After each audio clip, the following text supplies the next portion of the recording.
जैसे कि मान लीजिए आपको इस कॉलम में चेक नंबर लिखना है, तो 0 0 लिखते हो तो 0 एक्सेप्ट नहीं करता है, तो इसको क्या करते हैं, सिंगल कोड में कन्वर्ट कर देते हो, तो क्या टेक्स्ट में कन्वर्ट हो जाता है।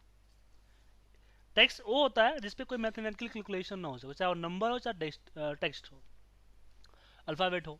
अब इसमें अब लेकिन प्रॉब्लम क्या है कि पूरे कॉलम में मुझे जब चेक नंबर ही लिखने हैं तो हर बार सिंगल कोड क्यों लगाऊं।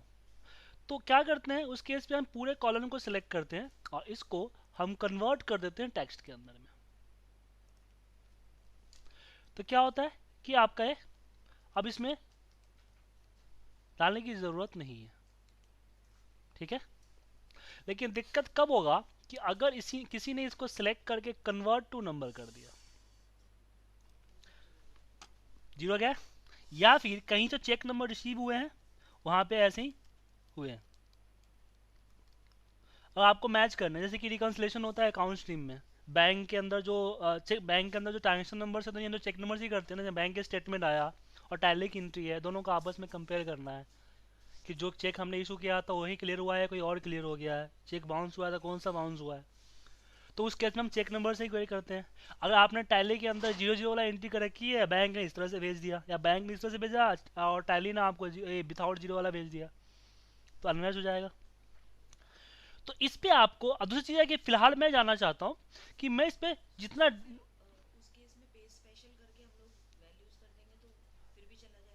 आपका फॉर्मेटिंग जो है ना, सिर्फ आपका विजिबिलिटी चेंज करता है, ओरिजिनल नहीं चेंज करता है, ओरिजिनल जो रहेगा वही रहेगा, ठीक है। अब इससे मुझे प्रिंट आउट निकालना है, मुझे जीरो मेंटेन करना है कि जितना डिजिट कम है उतना आगे से जीरो लगा दें।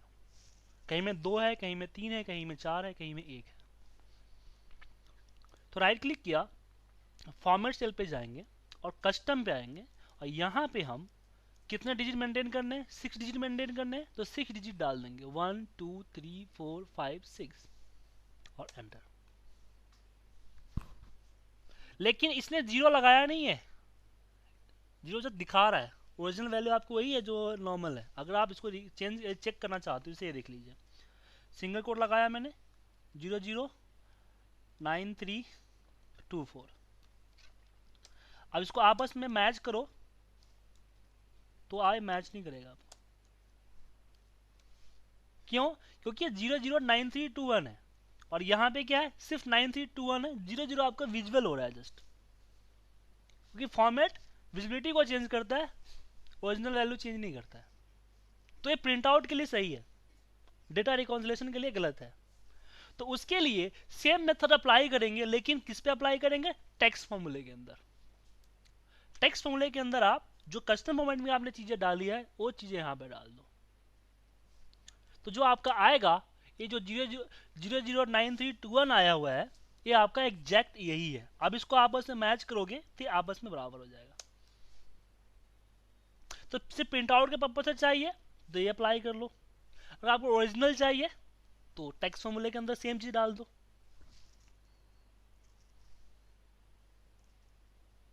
ठीक है। तो जो कस्टम फॉर्मेटिंग में चीजें करते हैं वो हम टेक्स्ट फॉर्मूले पे भी कर सकते हैं। अब एग्जांपल के लिए मान लीजिए मुझे यहाँ पे मोबाइल नंबर लिखने हैं, तो हम फॉर्मूला जब लिखते हैं तो इक्वल से स्टार्ट कर लेते हैं, प्लस से स्टार्ट होता है और माइनस से भी स्टार्ट हो जाता है। फॉर्मूला नहीं, नहीं, इससे स्टार्ट होता है, प्लस से स्टार्ट होता है और माइनस से भी स्टार्ट हो जाता है। नहीं नहीं, वो फॉर्मूला स्टार्ट करने की बात कर रहा हूँ मैं, जब फॉर्मूला लिखूंगा तो स्टार्ट करने की बात बता रहा हूँ। कोई फॉर्मूला यहाँ पे इससे लिख सकते हो आप, ठीक है। तो मुझे इस पे मोबाइल नंबर में +91 लगाना है, तो प्लस लगाते ही फॉर्मूला कन्वर्ट हो जाता है, प्लस शो नहीं होता है, क्योंकि जैसे इक्वल में इक्वल शो नहीं होता है। तो यहाँ पे और दूसरी चीज है कि +91 लगाते हो 12 डिजिट का हो जाता है, और 11 डिजिट के बाद क्या होता है, साइंटिफिक फॉर्म पे चला जाता है वो। तो यहाँ पे हम क्या करेंगे, कस्टम पे जाएंगे, +91 स्पेस देना है, स्पेस दे दो, और फिर यहाँ पे 10 टाइम 0। अब ये इस पे कोई भी, जिसमें अपना मोबाइल नंबर लिखता हूँ, +91 कन्वर्ट हो जाएगा। लेकिन इसमें एक दिक्कत है, अगर आपने कोई मोबाइल नंबर लिखा और 9 डिजिट का नहीं है या 10 डिजिट का नहीं है तो आगे 0 लग जाएगा। विजिबिलिटी है, एक्चुअल नहीं है। हाँ हाँ, मतलब कि अगर मैंने इस पे कोई नंबर कम डिजिट का लिखता हूँ तो दिक्कत हो, सॉरी, तो दिक्कत हो रहा है, तो गलत है ना। तो उस केस में हम 0 यूज नहीं करेंगे। 0 क्या करता है, डिजिट मेंटेन करता है, लेकिन मुझे 0 जैसा ही चाहिए, डिजिट मेंटेन नहीं करना है, तो वहां पे 0 के जगह पे हम यूज करेंगे हैश 1 2 3 4 5 6 7 8 9 10। तो क्या होगा कि अगर मेरा नंबर सही है तो सही दिखेगा, अगर नंबर गलत है तो 0 नहीं लगाएगा। तो हैश 0 का ही फंडामेंटल होता है कि 0 लगाओगे तो डिजिट मेंटेन करेगा। आपने 5 0 लगाया तो 5 डिजिट मेंटेन करेगा, और आपने 3 डिजिट ही डाला है तो 2 0 लगा देगा अपने तरफ से। उसी तरीके से मुझे फोन नंबर लिखने हैं,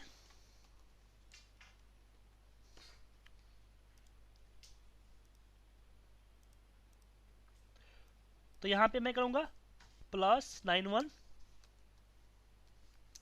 और फिर यहाँ पे 011 और 8 टाइम हैश 1 2 3 4 5 6 7 8। 8 डिजिट का होता है ना फोन नंबर। अब यहाँ पे अपना फोन नंबर लिखता हूँ 2996760 अपने आप लगा जाता है। ऐसे कोई मीटिंग नंबर, कोई मीटिंग आईडी होती है, चाहे अकाउंट नंबर या फिर आपके ATM number, credit card number, उसको हर 3 या 4 डिजिट के बाद स्पेस लिख देना चाहते हो आप, तो चीज़ें दे सकते हो आप। कहाँ से, मैं यहाँ पे चाहता हूँ मेरा हर 9 डिजिट का एक आईडी है, और हर 3 डिजिट में मैं चाहता हूँ स्पेस या डैश देना। तो अब मैं 123 डैश 123 डैश 123 या स्पेस, ठीक है। अब मैं यहाँ पे नंबर लिखूंगा, हर 3 डिजिट के बाद अपने आप एक डिजिट कम हो गया, डैश लग के आ जाएगा, ठीक है। एक और प्रॉब्लम होती है, जब अकाउंट नंबर अगर आप लिखते हो तो अकाउंट नंबर आई थिंक 12 या 13 डिजिट का होता है। SBI का तो खासकर 13 डिजिट का होता है, बाकी 16 डिजिट के होते हैं। HDFC का भी 12 डिजिट का होता है, 14 डिजिट का होता है। HDFC का हाँ 14 डिजिट का होता है। SBI का ऐसे 12 डिजिट का होता है। इन शॉर्ट मैं कहना चाहता हूँ कि जब भी आप कोई नंबर 11 डिजिट से ज़्यादा लिखते हो तो साइंटिफिक फॉर्म में चला जाता है, कि इसकी विजिबिलिटी का डिफॉल्ट विजिबिलिटी आपको इतना ही आता है।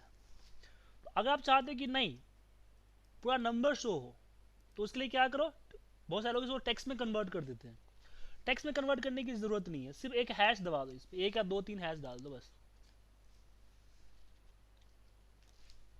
लेकिन ए भी विजुअल कहां तक होगा, 15 डिजिट तक। एक्सेल के अंदर में 15 डिजिट से ऊपर की कैलकुलेशन नहीं कर सकते, एक्सेल ही नहीं कंप्यूटर के अंदर ही नहीं कर सकते, उसके लिमिटेशंस है। जो आपके बिट होते हैं ना, बिट बिट के अंदर में ऐसी प्रॉब्लम होती है, आपका रैम और जो प्रोसेसर होता है, इसलिए तो सुपर कंप्यूटर बना है। सुपर कंप्यूटर का काम क्या होता है, इससे ज़्यादा डिजिट के कैलकुलेशन को करना। तो अगर आप लिखते हो कोई भी डेटा, जैसे मैंने 12 डिजिट है ना, 4 15 लास्ट, अब ये डाल दिया, जैसे 15 के बाद कोई और डिजिट डालूंगा तो एक लास्ट वाला अपने आप 0 में कन्वर्ट हो जाएगा, मतलब इससे ज़्यादा नहीं दिखाएगा वो 15 डिजिट से। उसके बाद जितना भी डिजिट डालोगे 0 होते चला जाएगा। उसके लिए आपको फिर टेक्स्ट में कन्वर्ट करके फिर लिखना पड़ेगा, ठीक है। तो याद रखिएगा 15 डिजिट से ज़्यादा नहीं होता है। आई थिंक इससे ज़्यादा हमें ज़रूरत भी नहीं पड़ती है, इससे ज़्यादा होता भी होता है वो टेक्स्ट ही होता है, कोई आईडी नंबर या कोई अकाउंट नंबर या कुछ ऐसे होते हैं। कैलकुलेशन तो हम हालांकि इस पर नहीं करते हैं। आगे बढ़ते हैं अब इसमें। टेक्स्ट में एक चीज़ और आता है, जैसे मैंने बात की थी कि यहाँ पे कोई नंबर हमने लिखा और मुझे इसको डॉलर का सिंबल लगा दिया। अब कोई बता सकता है डॉलर कौन सा है? क्यों, कनाडा का डॉलर अलग होता है क्या?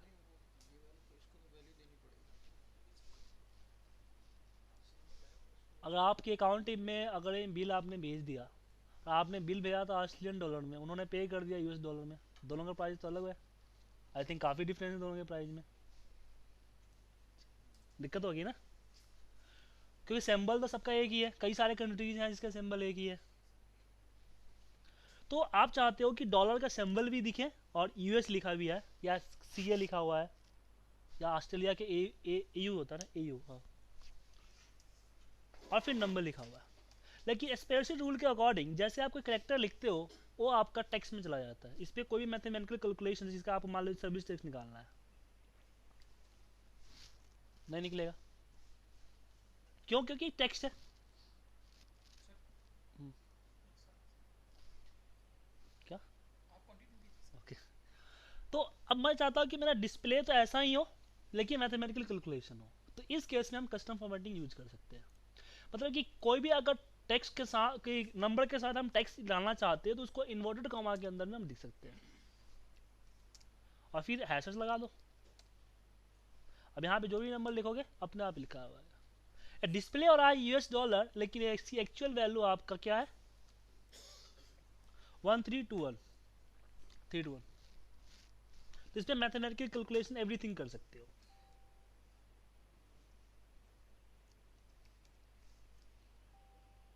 ठीक है।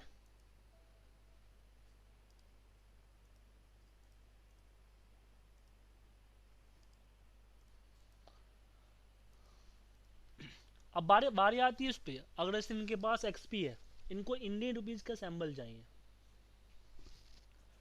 तो एक्सपी में तो है ही नहीं जो नया सिंबल आया है, यहाँ पे विंडोज 7 में भी नहीं है।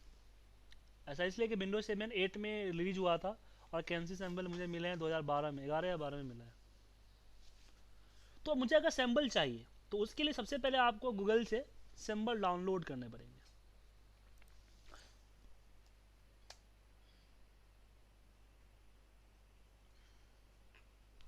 तो यहाँ पे आप टाइप कीजिए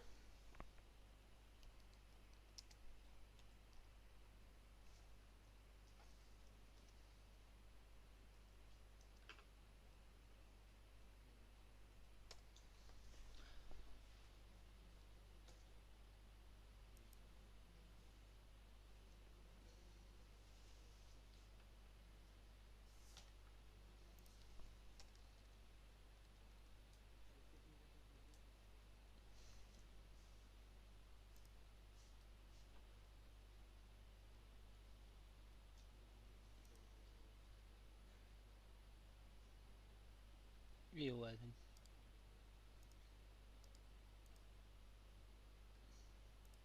एक अलग आता था इसका, किसी का ये था, ये है ना आपका, ये था रुपीज TTF। इसको सेव करिए, जब सेव डाउनलोड हो जाए तो फिर इसको इंस्टॉल करना पड़ता है, या फिर अपने विंडो के अंदर में जो विंडो फोल्डर, सी ड्राइव के अंदर विंडो फोल्डर है उसके अंदर फॉन्ट होता है, उस पर कॉपी पेस्ट कर दीजिए, मैं इंस्टॉल करने से ही हो जाता है। तो रुपी नाम का फॉन्ट हमारे सिस्टम में आ गया होगा। अगर नहीं आया होगा तो एक्सेल को रीस्टार्ट कर लीजिएगा। तो आई थिंक इसको टाइप करते हैं तो नहीं, इसमें आ गया होगा रुपी।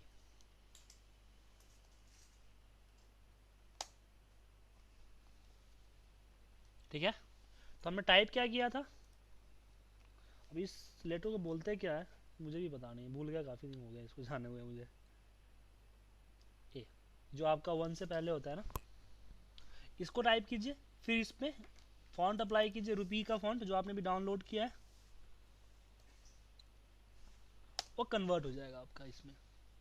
लेकिन प्रॉब्लम ये है कि आप पहले क्या करना पड़ेगा आपने इसमें, कि आप पहले इसको टाइप करोगे, फिर आप अपने लेटर्स टाइप करोगे, फिर इसके ऊपर जब फॉन्ट अप्लाई करोगे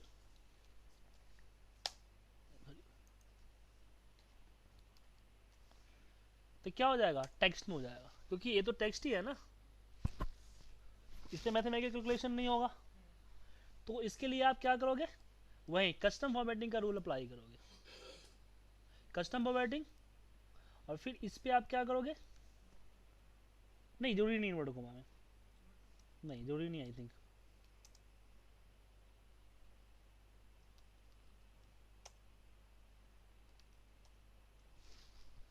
ठीक है, स्पेशल कैरेक्टर को नोटा कॉमा लिखने की जरूरत नहीं है। मैं डॉलर के इसलिए लिख दिया था कि साथ में था इसलिए, और उसके बगैर भी लिख सकता था मैं। अब इस पर आप मैथमेटिकल कैलकुलेशन कर सकते हो।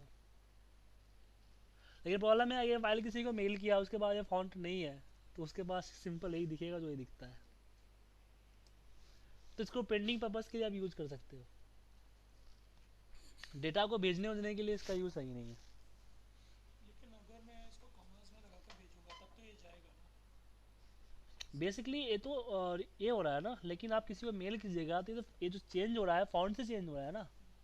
अगर मान लो उसके सिस्टम में फॉन्ट है ही नहीं तो कहाँ से कर पाएगा वो तो इसी में सिंपल ही दिखाएगा एक्सेल उसको। जैसे फॉर्मेट कस्टम में अदर करेंसीज पड़ी हुई है, यूएस डॉलर वगैरह, ऐसे उसके अंदर कस्टम में नहीं करेंसी। बेसिकली जो फॉन्ट हम जो इंडियन करेंसी है ना वो आपके लेटेस्ट विंडो पे है। अच्छा, अवेलेबल है लेटेस्ट। हाँ, जैसे मेरे पास विंडो 8 है तो लेटेस्ट है, क्योंकि इंडियन करेंसी का जो सिंबल है वो तो 2011 में लॉन्च हुआ है ना। और 2011 के बाद जो विंडो आई है विंडो 8 आई है, उससे पहले वाले विंडो पे कैसे करेंसी थी ही नहीं, तो कैसे प्रोग्रामर डालेगा उसको। इसीलिए उन्होंने फॉन्ट बना के लास्ट में डाला कि आपको चाहिए तो फॉन्ट लेके डाल सकते हो। ठीक है, उसी तरीके से डेट वगैरह का फॉर्मेट अगर आप करते हो, जैसे कि आपको भी डेट डालते हो तो डेट का फॉर्मेट भी अपने हिसाब से कस्टम के जरिए चेंज कर सकते हो। DDMMYY, D for date. अगर मैंने यहाँ पे देखिए चेंज होगा ऊपर में, डी फॉर डेट 1 to 0 का फॉर्मेट में आएगा, 2 बार डालोगे 0 1 2 के फॉर्मेट में आएगा, 3 बार डालोगे तो आपका डे आएगा, संडे मंडे 3 लेटर में एक कंप्लीट आएगा। उसी तरीके से मंथ है MM01 शॉर्ट नेम फुल, और 5 टाइम डालोगे तो सिर्फ एक लेटर आएगा। उसी तरह से ईयर के लिए YY and 3 and 4 time Y। और इसको अपने हिसाब से जिस सिक्वेंस में लिखना चाहते हो उस सिक्वेंस में लिख सकते हो। इसलिए कोई बाउंडेशन नहीं है कि पहले डेट आएगा, मंथ आएगा या ईयर आएगा, या फिर एक बार डेट आपने डाल दिया दोबारा नहीं डाल सकते हो। जितना बार लिखना चाहते हो, जैसे मैं वापस यहाँ पे DD लगाना चाहता हूँ लगा सकता हूँ। जिस सीक्वेंस में डालना चाहते हो उस सीक्वेंस में इसको डाल सकते हो आप। डेट को कंपेयर करता है, मंथ M मंथ के लिए है और आपका Y ईयर के लिए है। और एंट्री करने के लिए क्या करना, एंट्री कैसे भी कर सकते हैं। देखिए डेट की एंट्री के लिए आप जो है ना एंट्री करना पड़ता है आपको, पहले मंथ फिर डेट। अगर आपका सिस्टम MMDDYY पे है तो, मतलब जब विंडोज इंस्टॉल हुआ है उसमें उन्होंने रीजन अगर US सेलेक्ट कर रखा है तो डिफॉल्ट आपका क्या होगा, MMDDYY मंथ डे ईयर। लेकिन अगर हम चेंज करते हैं तो बाकी शीट्स में ये चेंज रिफ्लेक्ट होगा। जरूर होगा। ठीक है, ये पंगा होता है काफ़ी, उसके लिए अभी आगे बताऊंगा इसकी सोल्यूशन क्या है। ठीक है, जब तक आप उसको ओपन नहीं करोगे तो नहीं होगा, जैसे ओपन करोगे हो जाएगा। आपने बिना ओपन के किसी को मेल कर दिया, जब तक ओपन नहीं होगा तो अपडेट कैसे होगा। जैसे पहले बताया कि जब तक एक्सेल ओपन नहीं होता है किसी तरह की चेंजिंग अपडेट नहीं होती है। जैसे आपने उसे ओपन करोगे अपडेट कर देगा।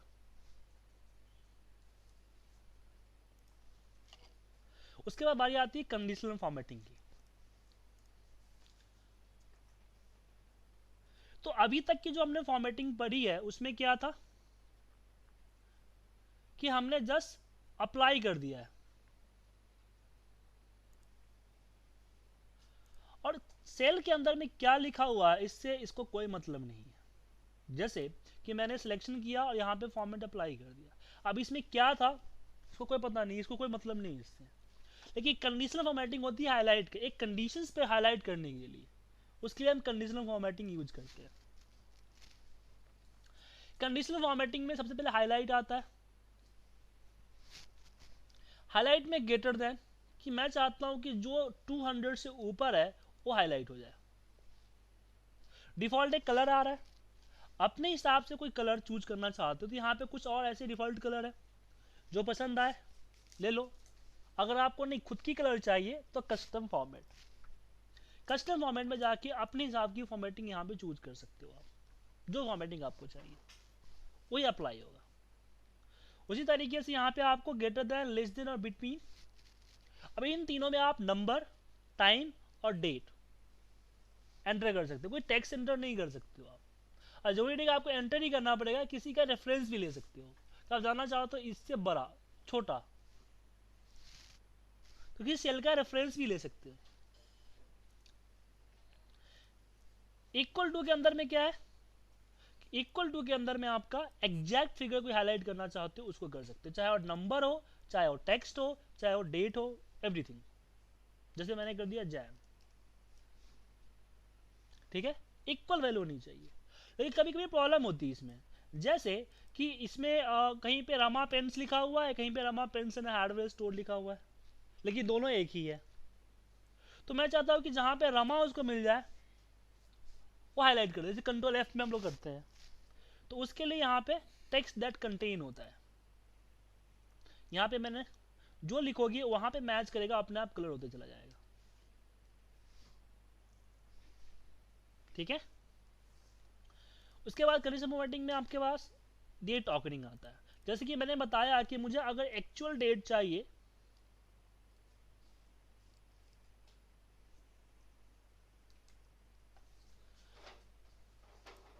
तो मैं यहां से इसको हाईलाइट कर सकता हूं, कोई डेट बड़ा छोटा जो भी कंडीशंस है एक फिक्स डेट पे।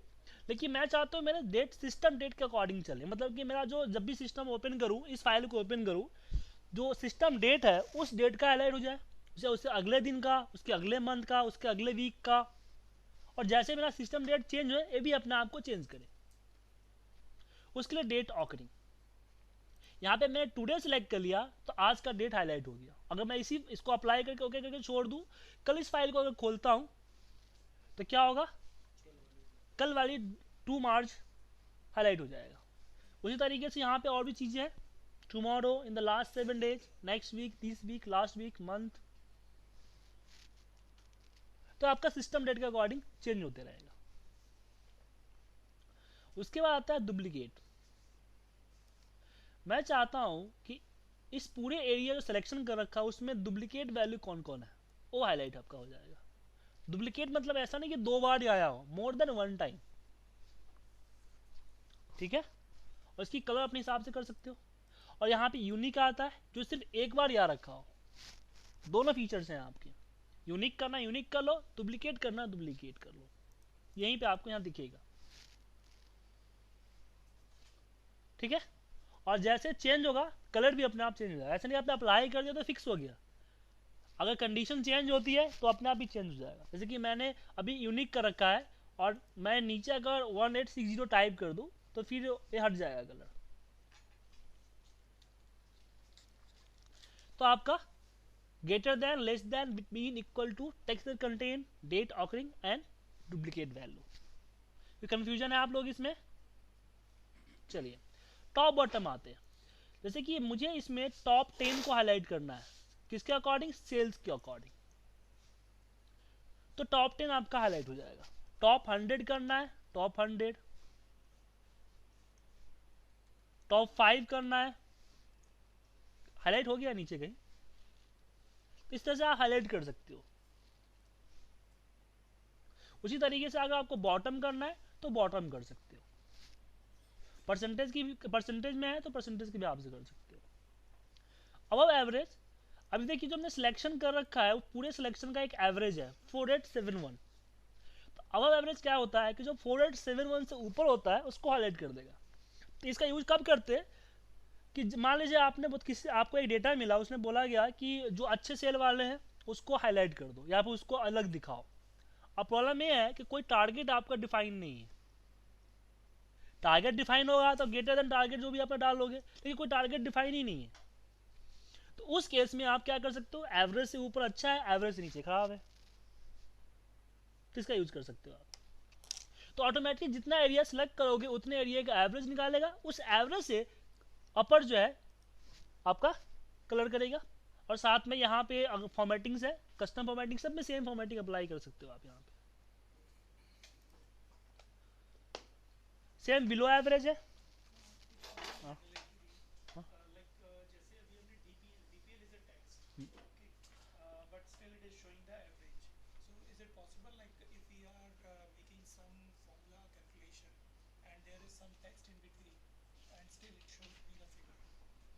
कर सकते हैं, कैलकुलेशन कर सकता हूँ इवन इफ मैंने रेंज दे रखा है पूरा. कर सकते हैं, बताएंगे अभी आपको, ठीक है।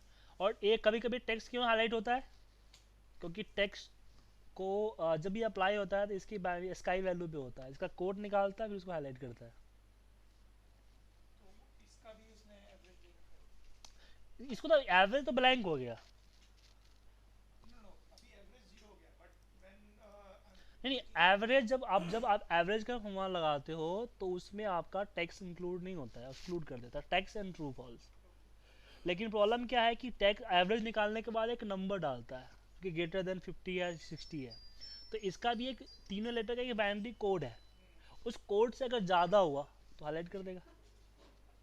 तो अगर आप रो 1 और रो 2 को अगर इसको सिलेक्ट सिंपल सा सिलेक्शन से बाहर कर दो ना, अगर आप हाईलाइट नहीं करना चाहते हो सिलेक्शन से बाहर कर वो दो। मैं समझ गया लेकिन जैसे अगर ये अभी ले रहा था हम्म, तो that is why this query की है कि अगर 1 और 2 रो को आप चेक करते तो एवरेज दिखाएगा भी कितना दिखाएगा बताओ. नहीं नहीं नहीं टीएल का अपना स्काई वैल्यू का भी एवरेज लेगा. नहीं नहीं नहीं नहीं टैक्स और ट्रू फॉल्स को एवरेज से बाहर रखता है ना, देखिए यहाँ पे नहीं दिखाया एवरेज आपका, ठीक है। अब दूसरा चीज़ है कि कभी कभी हमें इसकी ज़रूरत पड़ती है कि मुझे जानना है कि इसकी एक्चुअल पोजीशन क्या है सेल के अंदर में, ये अपर में है, लोअर में है, मिडल में है। तो इसके लिए आपको इसका यहाँ पर रैंक निकालना पड़ेगा या फिर जो भी कंट्रीब्यूशन निकालना पड़ेगा परसेंटेज में। तो इसकी ज़रूरत नहीं है, आपको क्या कर सकते हो, सिंपल यहाँ पे आप डेटा बार यूज कर लो, ये बार बना दिया, जो जितना ज़्यादा है उसके हिसाब से उसका बार दिख गया। अगर मैं इसको कम कर दूं तो कम हो जाएगा।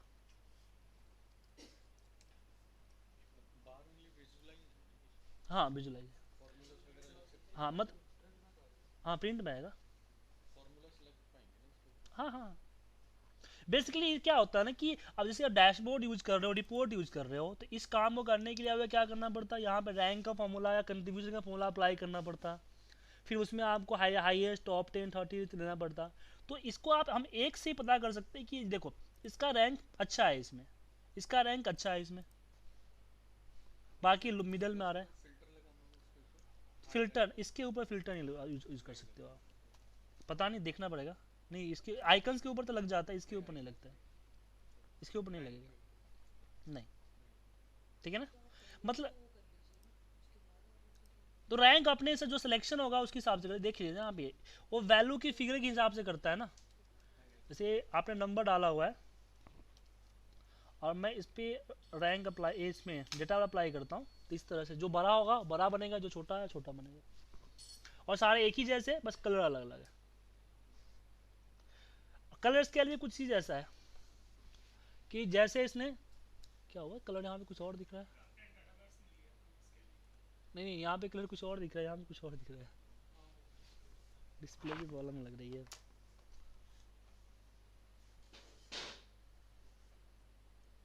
पैनासोनिक है,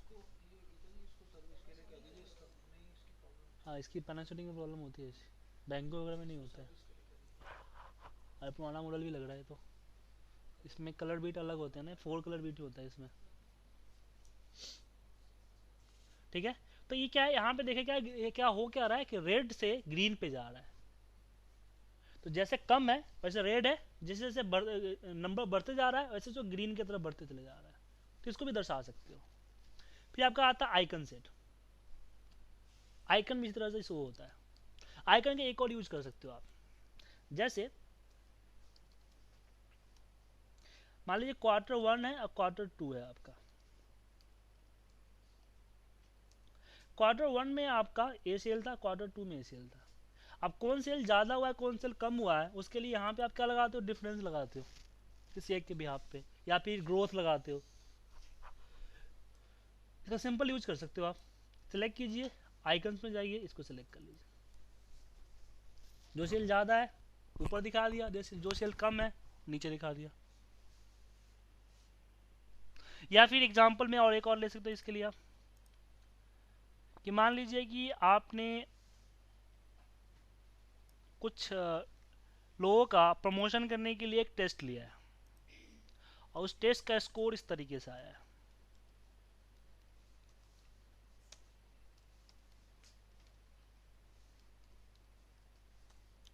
अब स्कोर में आपका ये डिसीजन क्या करता है कि आपको किसको प्रमोट करना है किसको प्रमोट नहीं करना है, वो एक अलग क्राइटेरिया है। जैसे कि जो ग्रेटर देन 60 है वो तो पास है, प्रमोट है। जो 40 to 60 है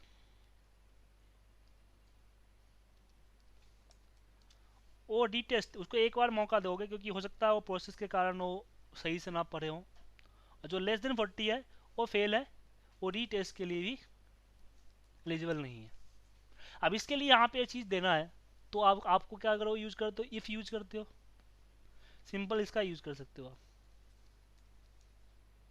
कंडीशन फॉर्मेटिंग, इसका टिक का निशान लगा हुआ है वो पास हो गया। एक्सप्रेशन मार्क है वो आपका ये हो गया रीटेस्ट, क्रॉस फेल। लेकिन ये सही नहीं आ रहा है। क्यों नहीं सही आ रहा है? क्योंकि आपने जो दिया है उससे किसको क्या पता है आपने क्या दिया है। तो इसके लिए आप कोई भी कंडीशन फॉर्मेटिंग को चेंज करना है, चाहे उसमें एडिट करनी है, तो मैनेज रूल में आगे कर सकते हो आप। मैनेज रूल में आपको यहाँ पे कंडीशंस मिलते हैं। सबसे पहले इसको आप नंबर कर दीजिए, ये पंच स्टाइल का फॉर्मूला लगाया करता है। और ग्रेटर देन, मैंने बोला 60 पे ए आएगा और आपका 40 से नीचे पे आपका ए आएगा। Apply and okay. उसके बाद यहाँ पे आप लिख दो 3 2 1। इसको सेलेक्ट करो आइकन्स में, 1 2 3 को छुपाना है तो इसकी कलर क्या कर दो, व्हाइट कर दो, फॉन्ट कलर।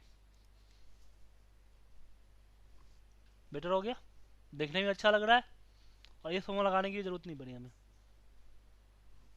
तो ये कस्टम करके हम लोग ये टेक्स्ट रिफ्लेक्ट नहीं कर सकते हैं, सॉरी, इंस्टेड ऑफ आइकन। उसके लिए तो आपको वी लुकअप यूज करना पड़ेगा ना। फॉर्मेटिंग जस्ट डिस्प्ले देता है ना आपका। Sorry if sorry if use कर सकते हो, वी लुकअप भी यूज कर सकते हो। उसमें जो 0 1 का मेथड है ना, इसी पे मेथड होता है। ठीक है, अब आगे बढ़ते हैं इसमें। अब मान लीजिए अभी क्या है कि जहाँ पे मेरा कंडीशंस है हम कलर वहीं पे कर रहे हैं। अब मैं चाहता हूँ कि मेरा कंडीशन कहीं और है, कलर कहीं और है। मतलब मुझे नेम प्रिंट करना है कब, अगर एक ग्रेटर देन 1000 हुआ तो।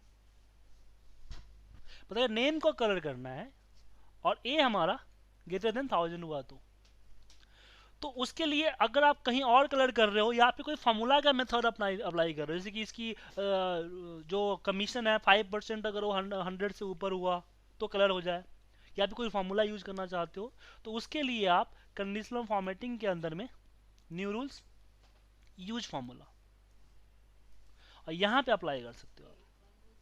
ये कस्टम में ये कंडीशनल फॉर्मेटिंग में तीन ही वो कर सकते हैं क्राइटेरियाज।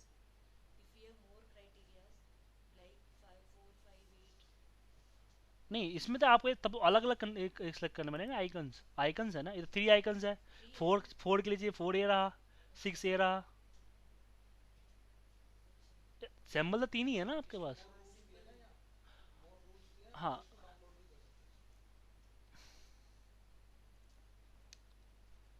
अब बहुत ज़्यादा क्राइटेरिया है तो उसके लिए आप इफ यूज कर लीजिए।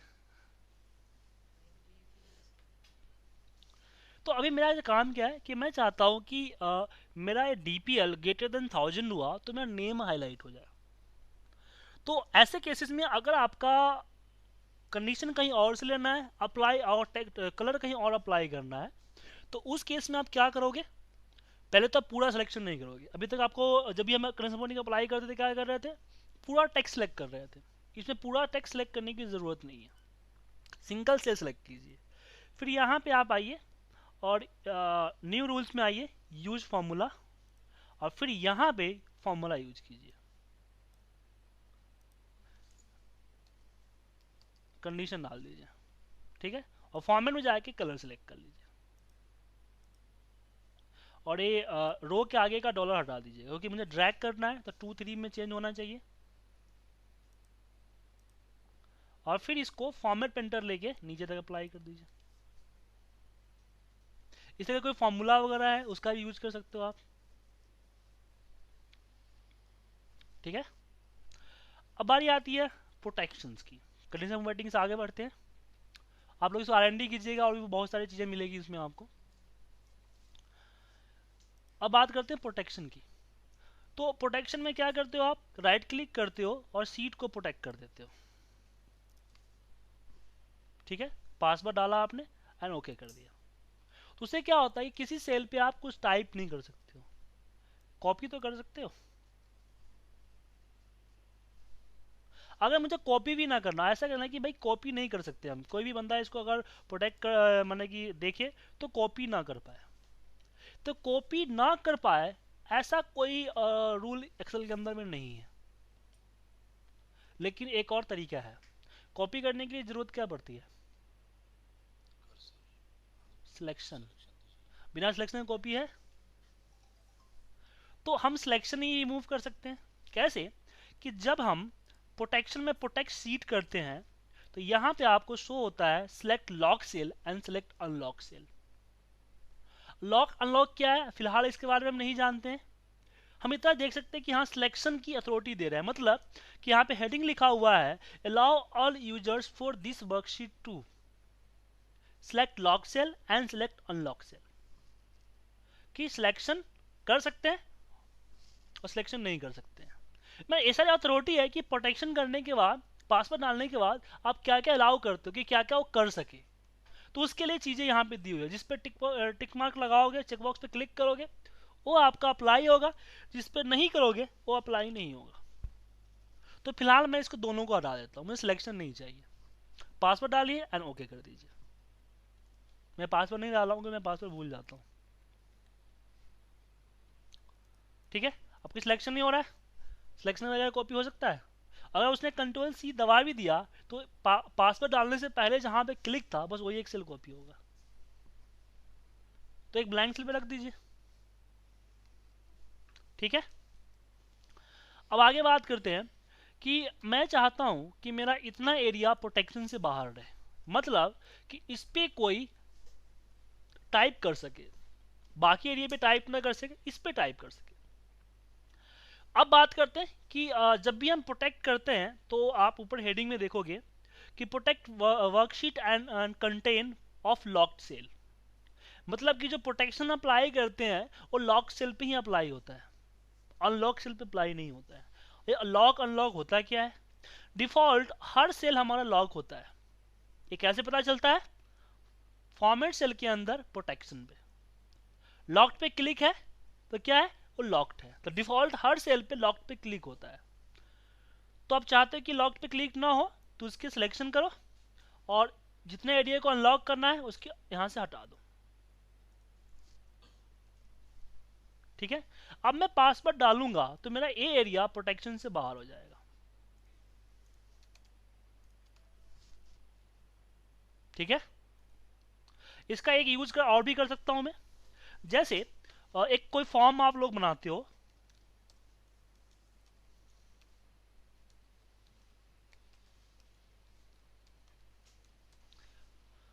मैं चाहता हूं कि इन तीनों का जो हमने सिलेक्शन किया है, मेरा कर्सर एक तो इन तीनों एरिया पे टाइप हो और इन तीनों एरिया के अलावा कहीं और टाइप ना हो और कहीं और सिलेक्शन भी ना हो।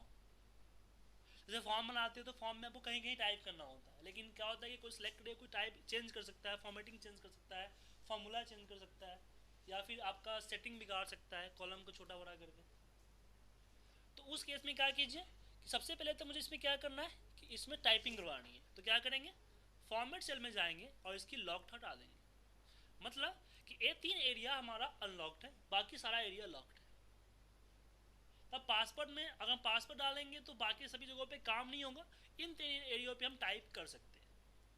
तो इसके लिए हम फॉर्मेट सेल पे, फॉर्मेट शीट पे जाते हैं। यहाँ पे देखिए दो चीज था, select lock cell, select unlock cell. Selection हटाने के लिए दोनों हटा दिया था, तो मैं इस बार सिर्फ लॉक्ड को हटाता हूँ, फिर पासवर्ड डालूंगा एंड ओके कर दूंगा। अब मेरा कर्सर इन तीनों के अलावा कहीं मूव नहीं करेगा। इसका यूज आप फॉर्मूला हिडन करने के लिए भी यूज कर सकते हो या टाइपिंग करने के लिए, जैसे कि आपके पास कुछ तरह का नेम है, कुछ डेटा होता है, क्वांटिटी, एमआरपी, ये आ गया अमाउंट, और ये हो गया टैक्स, ये हो गया रिमार्क्स। ठीक है, इसमें क्या है कि अमाउंट आपका क्वांटिटी का मल्टीप्लाई होके आता है, इसमें मैनुअल टाइपिंग नहीं करते हो। और टैक्स क्या है, इसका 4% है, ठीक है।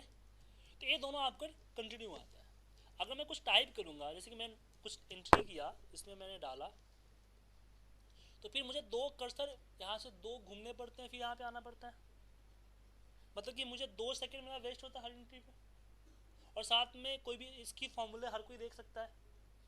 तो मैं क्या करूँगा कि बाय डिफ़ॉल्ट हर सेल एक लॉक होता है, तो सारे सेल पूरे सीट को सिलेक्ट करूँगा और इसका लॉक हटा दूंगा। अभी क्या है कि पूरा सेल अनलॉक है, अगर मैं पासवर्ड डाल दूँ तो पूरे सीट पे काम होगा, लेकिन इतने एरिया को मैं वापस लॉक लगा देता हूँ, फिर पासवर्ड डालता हूँ।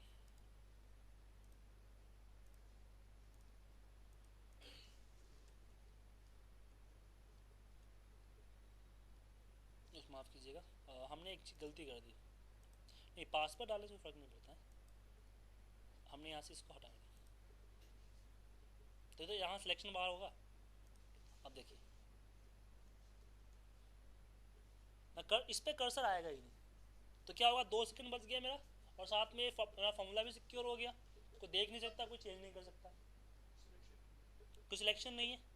लेकिन प्रॉब्लम है इसकी कॉपी भी नहीं कर सकता है क्योंकि सिलेक्शन नहीं है। तो मुझे क्या करना है कि फॉर्मूले रिमूव तो करने मैं चाहता हूँ कि फॉर्मूला कोई देख ना सके, लेकिन उसको कॉपी पेस्ट कर सके। लेकिन कॉपी पेस्ट जो वैल्यू हो, फॉर्मूला किसी कंडीशन में ना दिखे कि मैंने यहाँ पे क्या फॉर्मूला लगाया है। तो उसके लिए क्या कीजिए, आप राइट क्लिक कीजिए, फॉर्मेट सेल, और हिडन पे क्लिक कर दीजिए। उसके बाद अगर पासवर्ड डालते हो आप, फॉर्मूला गया, बाकी में दिख रहा है, इसमें नहीं दिख रहा, ठीक है। दूसरा कि हमने सीट के अंदर तो बहुत सारे फॉर्मेटिंग कर रखी है, प्रोटेक्शन कर रखी है, ये सीट को कोई डिलीट तो कर सकता है इजीली। तो मैं चाहता हूँ सीट की जो स्ट्रक्चर है उसको कुछ हिसाब ना कर पाए, तो उसके लिए आप रिव्यू के अंदर जाइए और यहाँ पे आपको प्रोटेक्ट स्ट्रक्चर एंड विंडोज है, उस पर आइए और ओके कर दीजिए पासवर्ड डाल कर। अभी मैं सीट को कोई डिलीट नहीं कर सकता, ना डिलीट कर सकता है, ना रिनेम कर सकता है, ना इंसर्ट कर सकता है, ना हाइड अनहाइड कुछ भी कर सकता है यहाँ पे, ठीक है। एक चीज़ और आता है कि अभी जो मैंने थोड़ी देर पहले बताया आपको कि एक एरिया में मैं टाइप कर सकता हूँ, अब इस एरिया में मैं टाइप तो कर सकता हूँ, लेकिन मैं चाहता हूँ कि सेम फैसिलिटी यहाँ पे भी ले देना चाहता हूँ, लेकिन हर कोई यहाँ पे टाइप ना कर सके, कोई सिलेक्टेड पर्सन जिसको मैं चाहूँ वही टाइप कर पाए। मतलब कि मैं सिर्फ इतने एरिया के लिए पासवर्ड जनरेट करना चाहता हूँ। उसके लिए आप रिव्यू में जाइए, allow user edit range, new पे क्लिक कीजिए, यहाँ पे पासवर्ड दे दीजिए, अप्लाई कीजिए एंड ओके कीजिए। एप्लीकेबल कब होगा, जब सीट के अंदर आप पासवर्ड डालते हो। अभी क्या है कि कहीं टाइप नहीं होगा, बट यहाँ पे टाइप होगा, लेकिन उससे पहले क्या पूछेगा, पासवर्ड। अब पासवर्ड आपने डाल दिया, अब टाइप करने देगा। कब तक, जब तक फाइल रीओपन नहीं करते। जैसे फाइल रीओपन किया, अगेन पासवर्ड मांगेगा।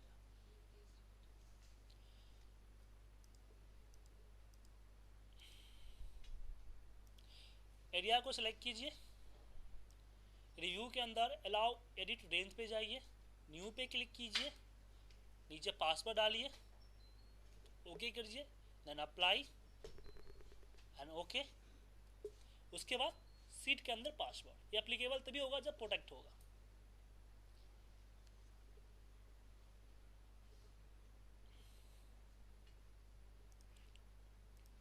ठीक है। अब बारी आती है फाइल में ओपनिंग पासवर्ड डालना। तो आप लोगों को फाइल की ओपनिंग पासवर्ड डालना तो आता ही होगा मेरे हिसाब से। सेव एज करते हो आप लोग, टूल्स पे जाके जनरल ऑप्शन में डालते हो, बट आपकी फाइल सेव एज तो हो जा रही है। ये तो नई फाइल के लिए सही है, जो ऑलरेडी फाइल आपने सेव कर रखी है, उससे पाइवर्ट के जरिए या कुछ और के जरिए कहीं से और डेटा लिंक विंक हो रखा है, सेव एज करते नया नाम हो जाएगा या ओवरराइट भी होगा, फिर भी दोनों चेंज हो जाएगा। तो सारी जो रिलेशनशिप थी आपकी वो सारी खत्म। मैं चाहता हूँ कि नहीं, मैं फाइल की कॉपी बनाना नहीं चाहता।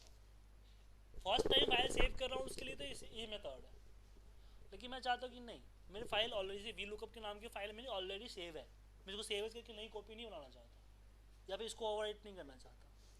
सेव फाइल को दोबारा से भी सेव कर सकते हैं ना, सेव एज। तो ओवरराइट हो जाएगी ना, फिर नाम चेंज करेंगे, नाम चेंज करने की जरूरत नहीं ओवरराइट होगी ना, है, ओवरराइट करेंगे। तो ओवरराइट करने से भी लिंक टू रिलेशनशिप खत्म हो जाएगी आपकी।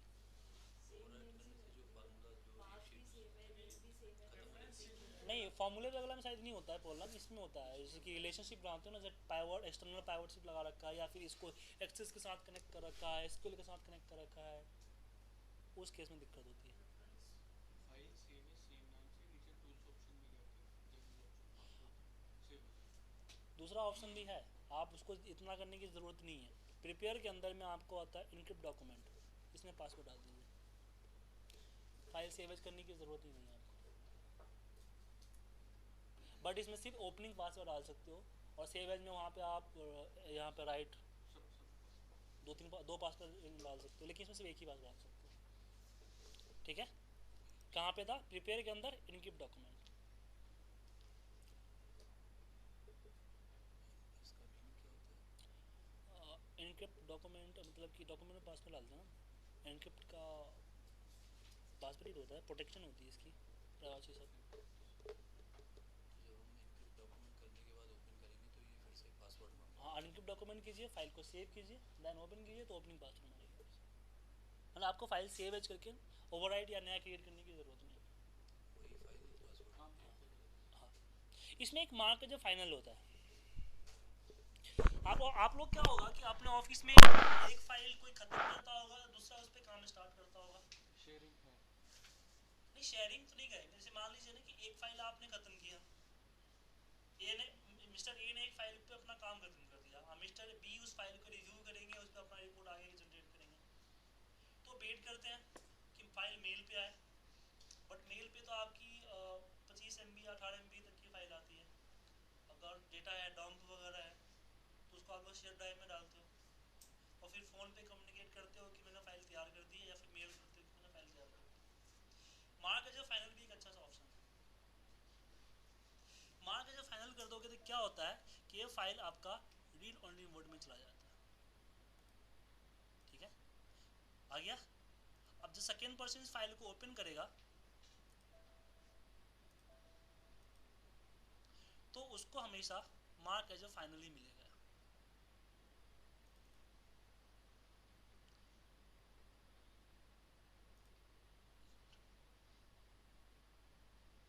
रीड ओनली में आया, कुछ काम नहीं कर सकता।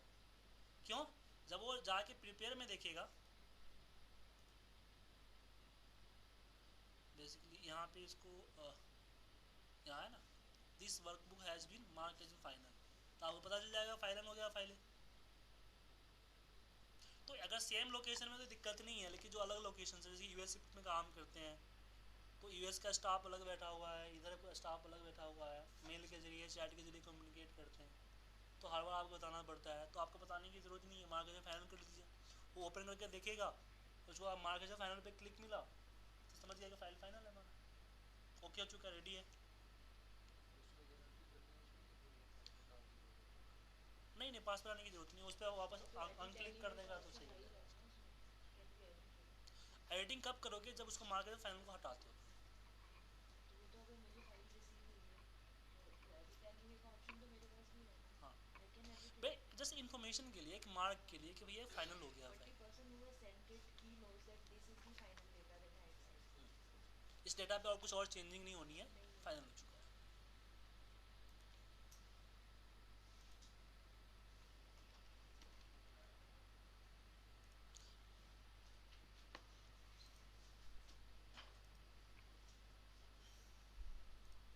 अब बात करते हैं हम शॉर्टिंग की।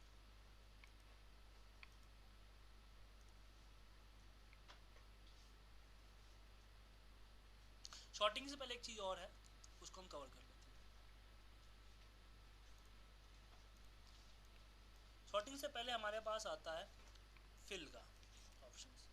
जैसे कि आप लोग जानते होंगे कि अगर मैं यहाँ पे कुछ टाइप किया तो नीचे अगर कॉपी पेस्ट करना है तो कंट्रोल C कर सकते हो, या फिर कंट्रोल D कर सकते हो, फिल डाउन।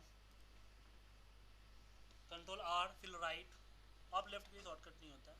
सीरीज में आप सीक्वेंसली सीरीज कर सकते हो। इसमें एक चीज़ और होता है कि अगर आपको डेट डालना है, आप डेट डालना चाहते हो, डेट नीचे तक डालना चाहते हो, आप चाहते हो सैटरडे एंड संडे इस डेट में ना एक्सक्लूड हो जाए, तो उसके लिए आप यहाँ पे सीरीज के अंदर में वीक डे सेलेक्ट कर लीजिए, तो आपका इसमें सैटरडे संडे नहीं आएगा, 4 एंड 5 नहीं है इसमें, क्योंकि 4 एंड 5 सैटरडे संडे थी। उसी तरह से आपको एक एक महीने का डेट चाहिए तो सीक्वेंस में मंथ डाल दीजिए, एक एक महीने का डेट आएगा, एक एक महीने का गैप आएगा दो डेट के बीच में।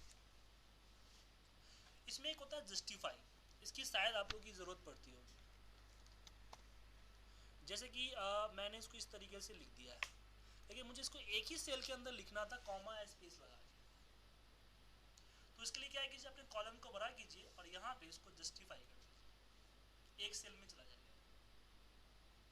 और कॉमा लगाना चाहते हो तो स्पेस को रिप्लेस कर दीजिए कॉमा से।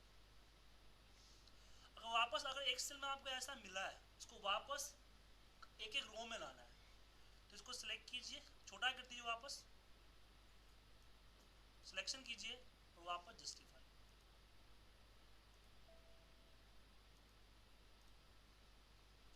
2013 में इसमें एक बड़ा सा ऑप्शन आया है फ्लैश फिल का। क्या करता है बताता हूँ आपको मैं। जैसे कि हमने यहाँ पे कुछ नाम से लिख रखे हैं, जैसे मैं लिख देता हूँ सुजीत कुमार,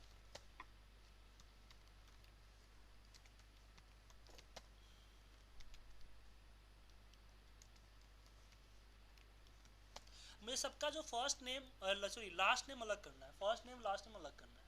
तो आप क्या करो, फर्स्ट नेम एक का लिखो और एंटर मारने की जगह पे आप कंट्रोल एंटर मारो, ठीक है।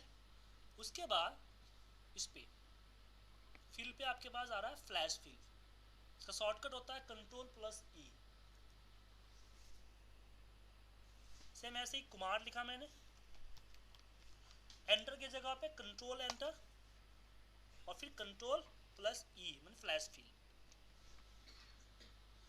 यही नहीं, आपका डेट लिखा हुआ है,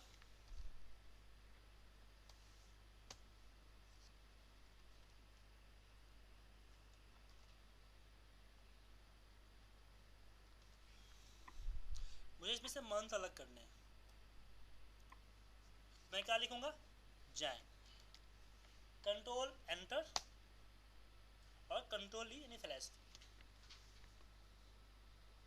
ये अपने आप अलग हो जाएगा। ये 2007 की नहीं है, 2010 एंड 13 में चीज़ आएगी, 13 में 10 में नहीं आती, 13 नहीं है, 10 में नहीं है।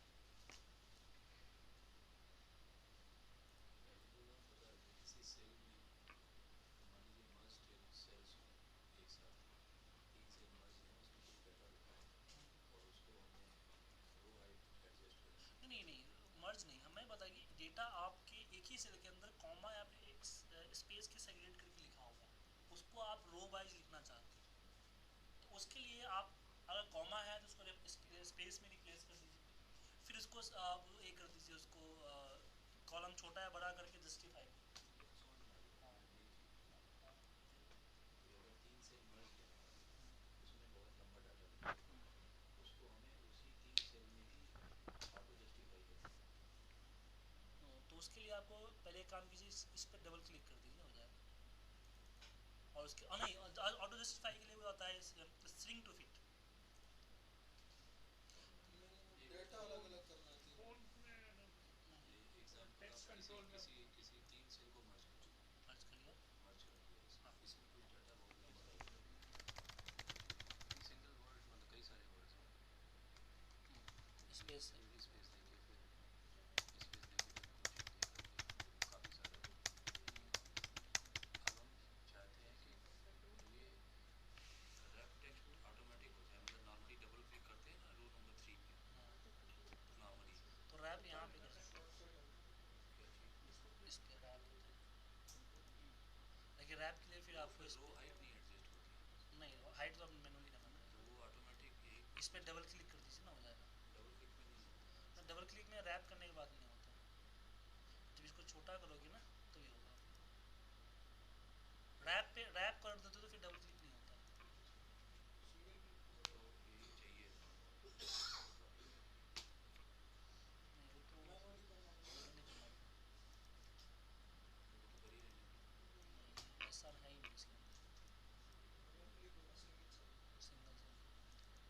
सिंगल सेल पे होता है और कॉलम पे हो जाता है, रो पे नहीं।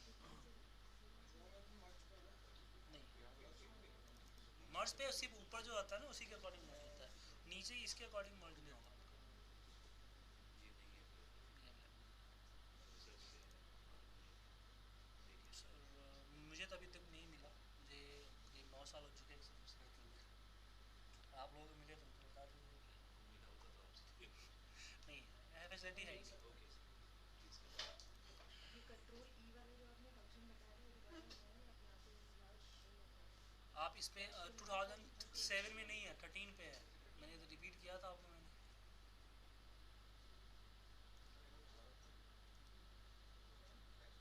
आप नाम लिखिए, पहले सुजीत लिख लिया, कंट्रोल ई मारिए, sorry control enter, then control E. 13 आपके पास क्या है? 7 है, 10 में नहीं है। देखिए यहाँ पे फ्लैश भी ला रहा है आपको, यहाँ फ्लैश भी ला रहा है। Control enter then control E. Okay हाँ, यहाँ पे फ्रेंच का ऑप्शन है एक्चुअली एक्सपी है ना इसमें। एक्सपी पे आपको 2013 इंस्टॉल भी नहीं होगा। होगा भी नहीं ना इंस्टॉल, हार्डवेयर सपोर्ट नहीं करेगा। सुजीत को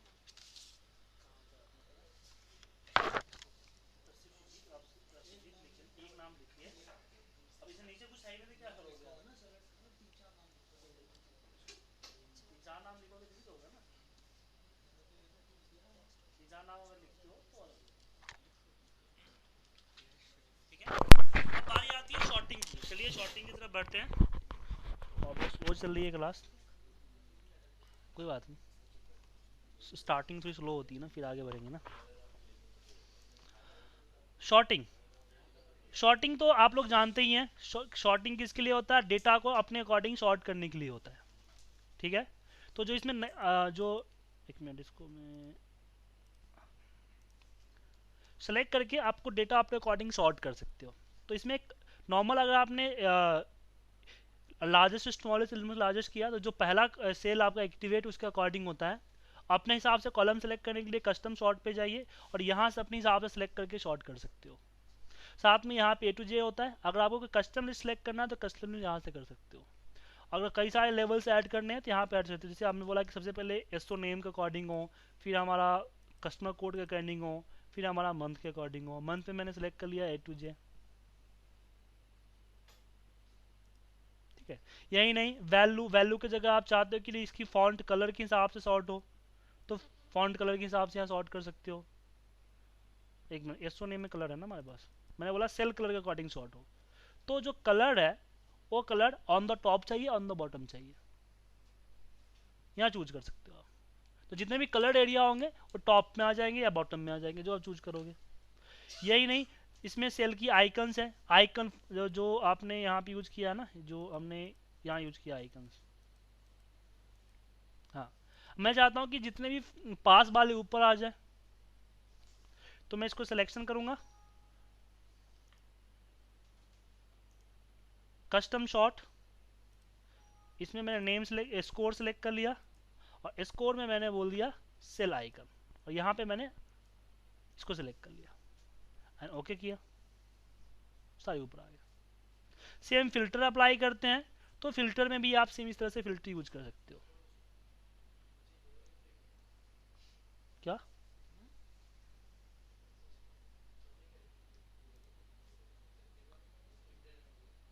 नहीं, हमने तो ये सिलेक्ट किया था ना कि ये ऊपर आ जाए, बाकी को हमें कुछ किया ही नहीं।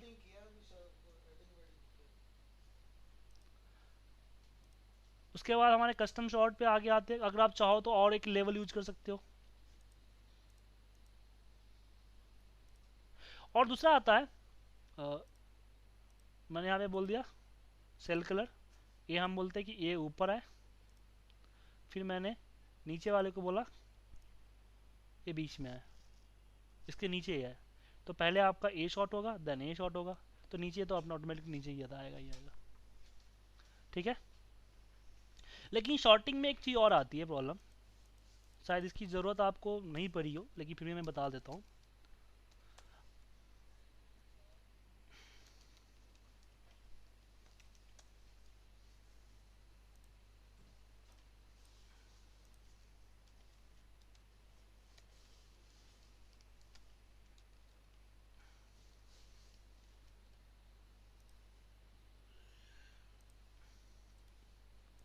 ठीक है।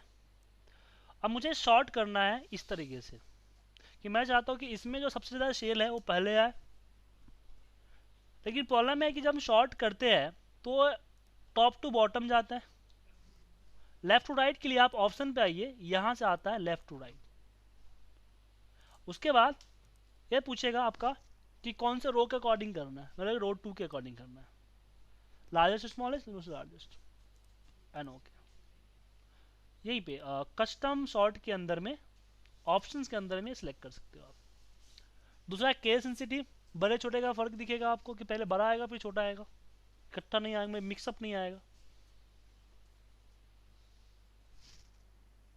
क्लियर है? आगे बढ़ते हैं इसमें हम।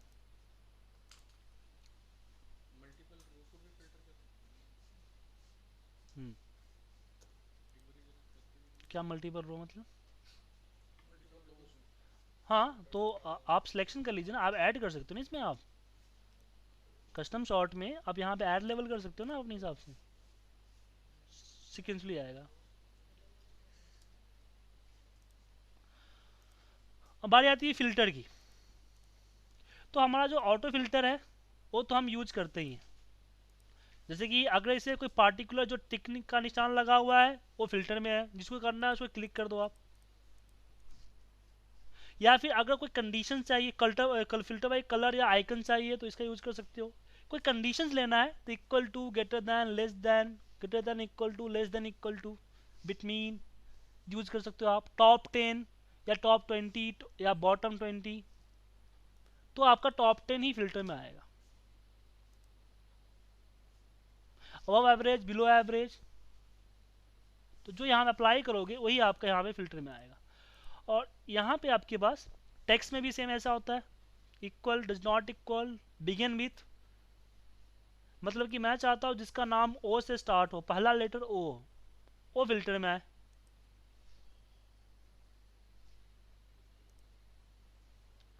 उसे कंटेन कि ना कहीं भी आना चाहिए, पी कहीं भी आना चाहिए। तो इस तरह की चीज़ आप यहाँ पे डाल सकते हो। इसमें जो फिल्टर का जो एक सिंबल दिखता है ऊपर, हम्म, जब फाइल काफ़ी बड़ी हो जाती है ना, number of columns are very quite many, तो वो फिल्टर का साइज छोटे होते जाता है। तो ये पता लगाना मुश्किल हो जाता है कि फिल्टर किस में लगा है किस में नहीं लगा है। तो वो फिल्टर का जो वो आइकन बना हुआ है उसको बड़ा करने का कुछ है भी विदाउट इंक्रीजिंग दी ओवरऑल। एक मिनट, आप इसको इस पर क्लिक करेंगे तो आपका स्क्रीन बड़ा आ जाता है। फाइल हमारी काफ़ी बड़ी है, मान लीजिए लेफ्ट हाँ। और राइट साइड में बहुत सारे कॉलम्स हैं। हम्म। वो उसको क्या है, हमें फिर पता नहीं चल पाता कि किस में लगा है फिल्टर किस में नहीं लगा है। तो उसके लिए क्या फिल्टर का साइज अलग से बड़ा दिखाने ये के तो लिए ऑटोमेटिकली होता है ना आपके हिसाब से, तो इसके हिसाब से इंक्रीजिंग साइज के हिसाब से ऑटोमेटिक होते चला जाता है। इसमें आप कुछ नहीं कर सकते हो, ये तो आप सिस्टम की कैसे इनबिल्ड है, तो कुछ नहीं कर सकते इस पर आप।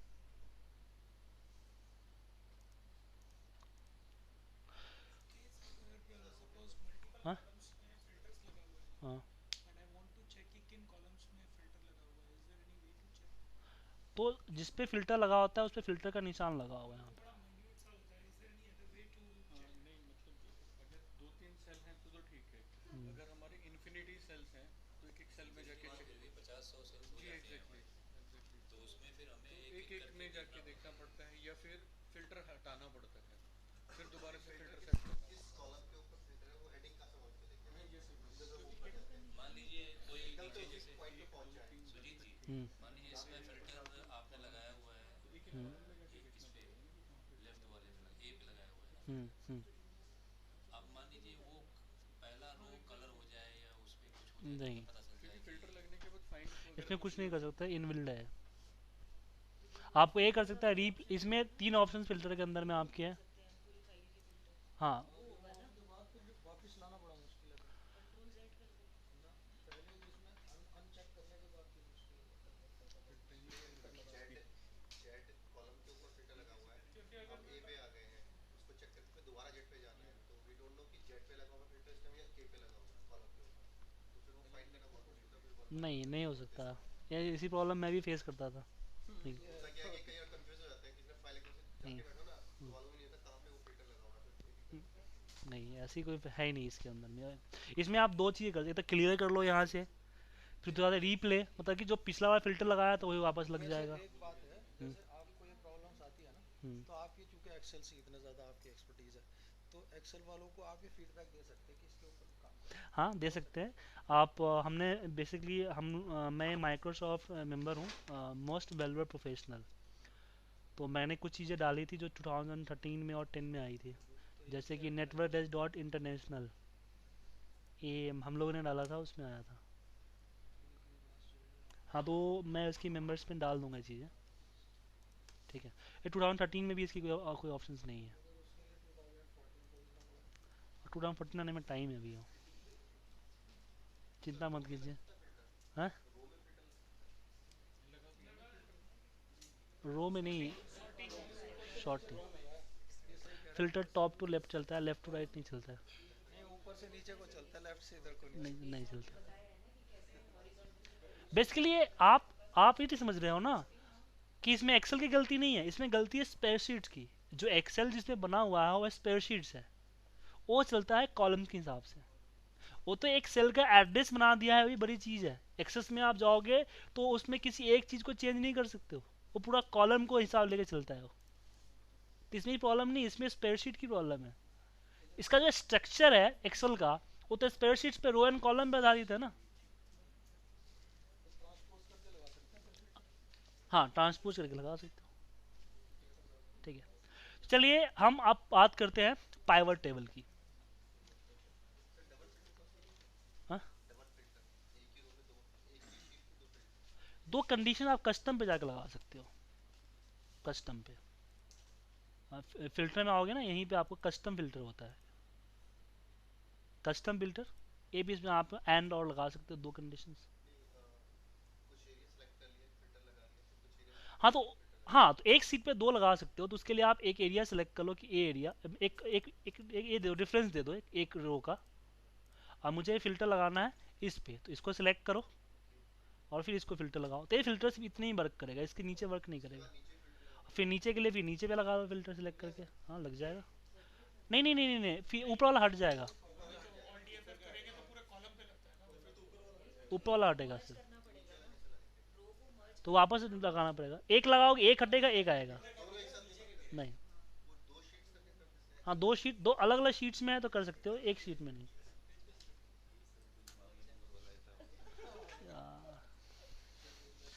बेसिकली है ना, आप लोगों के पास सिस्टम आर्किटेक्चर का नॉलेज नहीं है। अगर आपके पास सिस्टम आर्किटेक्चर का नॉलेज होता तो ऐसी क्वेश्चन नहीं पूछते। इसमें एक्सेल की गलती नहीं है, इसमें सिस्टम की गलती है, आपके कंप्यूटर के आर्किटेक्चर की गलती है।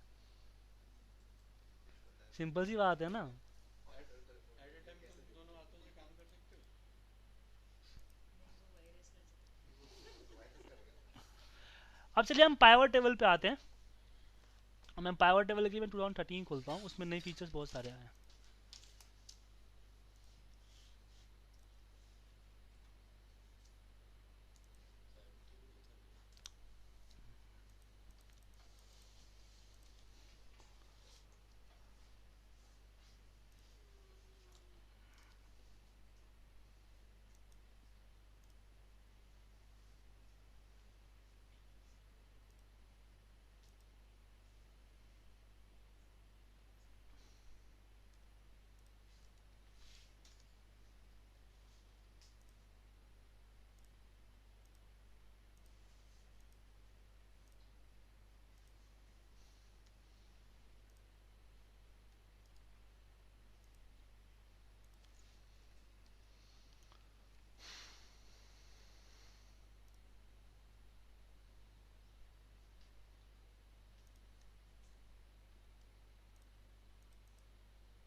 पाइवट टेबल हम यूज़ करते हैं किसी भी डेटा को समराइज, एनालाइज एंड रिप्रेजेंट करने के लिए।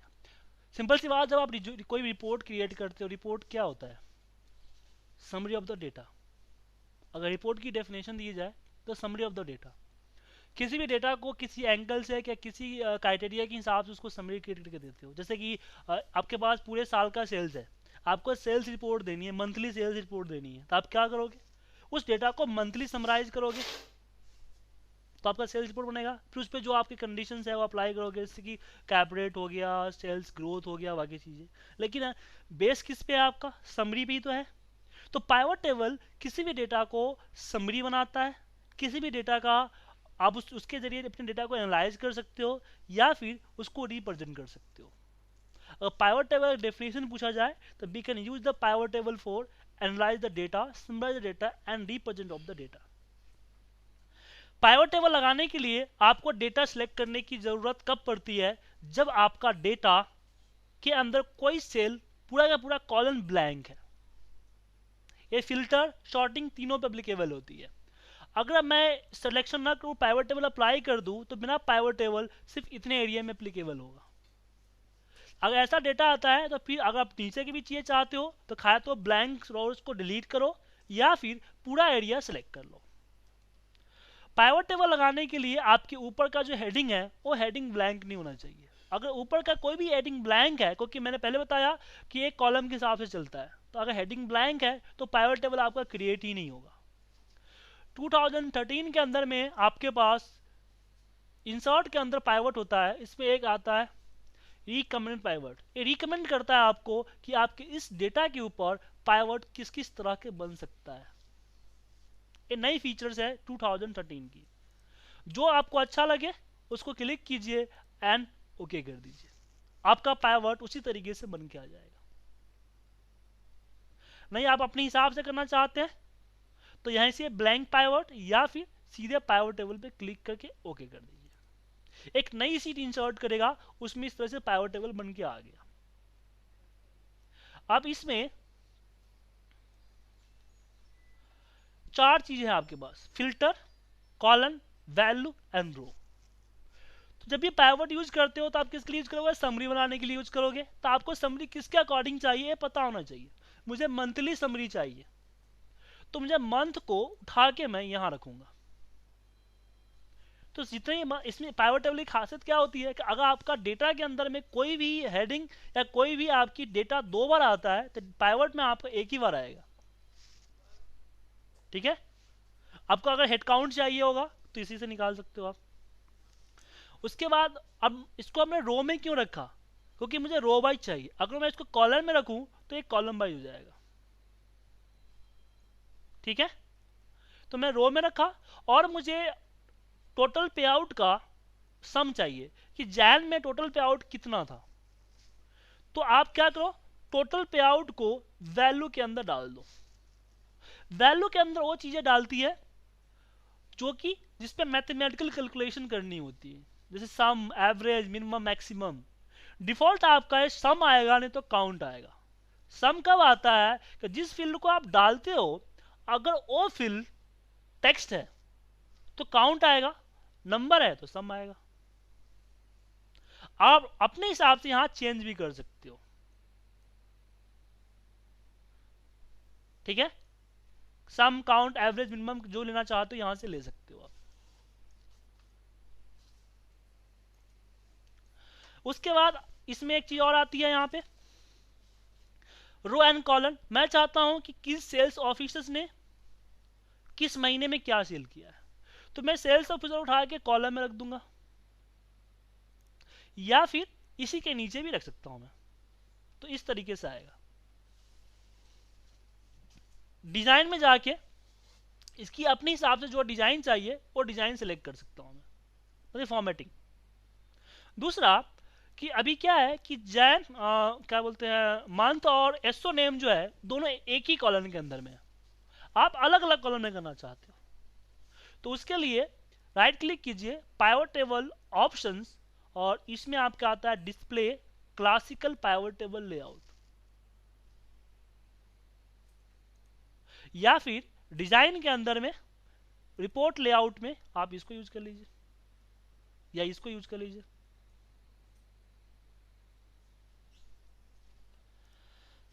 दूसरा चीज है कि यहाँ पे टोटल हर किसी के नीचे इसका सब टोटल आ रहा है, मुझे सब टोटल नहीं रखना है, डिलीट करना है। तो राइट क्लिक कीजिए और यहाँ पे सब टोटल मंथ पे क्लिक है, उसको अनचेक कर दीजिए, हट जाएगा आपका। और प्रॉब्लम आती है अगर मैं इसको फॉर्मेटिंग करूं, मैं बॉर्डर इस पे अप्लाई करता हूँ मैनुअल, अब पता नहीं चलेगा जैन इसका या पूरे के लिए। तो इसको आप मर्ज करना चाहते हो तो राइट क्लिक करके pivot table options and merge, then okay, ये मर्ज हो गया आपका। ठीक है, और इस साथ में जो प्लस माइनस दिख रहे हो ना, ये आपका, इस पे अगर क्लिक करते हो तो सिर्फ जैन मर्ज हो जाएगा। पूरा इकट्ठा करना है तो पाइवट टेबल पे एनालाइज पे आइए और इसमें आपका आता है प्लस माइनस है, प्लस से पूरा खुल जाएगा, माइनस से पूरा बंद हो जाएगा।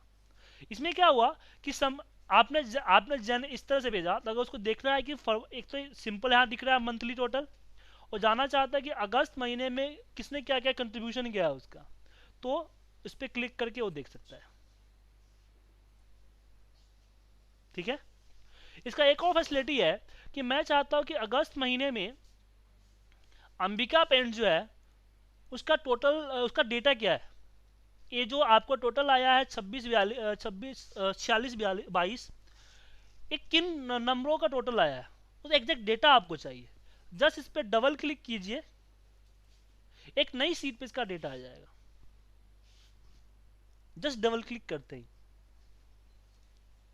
लेकिन ये फीचर्स आप नहीं चाहते हो, चाहते हो कि फीचर्स ना हो, ये डबल क्लिक करके कोई डेटा ना ले पाए, तो उस केस में क्या करो, राइट क्लिक कीजिए, पाइवट टेबल ऑप्शन पे जाइए, डेटा पे जाइए, अनेबल शो डिटेल्स पे अनक्लिक कर दीजिए। जैसे आप ओके करोगे, अब इस पे क्लिक करते आपका ऑप्शन नहीं देगा। दूसरा कि जैसे ही आप पाइवट टेबल में कोई चेंजिंग करते हो, आपका पाइवट अपडेट नहीं होगा। अपडेट कब होगा, जब आपको रिफ्रेश करोगे। लेकिन पाइवट टेबल में डेटा में जाके अगर आपने ये कर दिया refresh when the opening file, जैसे कोई फाइल ओपन करेगा वो रिफ्रेश कर देगा। अगर किसी को आप रिपोर्ट पाइवट के जरिए देना चाहते हो तो ये फीचर अप्लाई कर दोगे, तो उसको रिफ्रेश करने की जरूरत नहीं है, जैसे वो फाइल ओपन करेगा रिफ्रेश रहेगा उसका।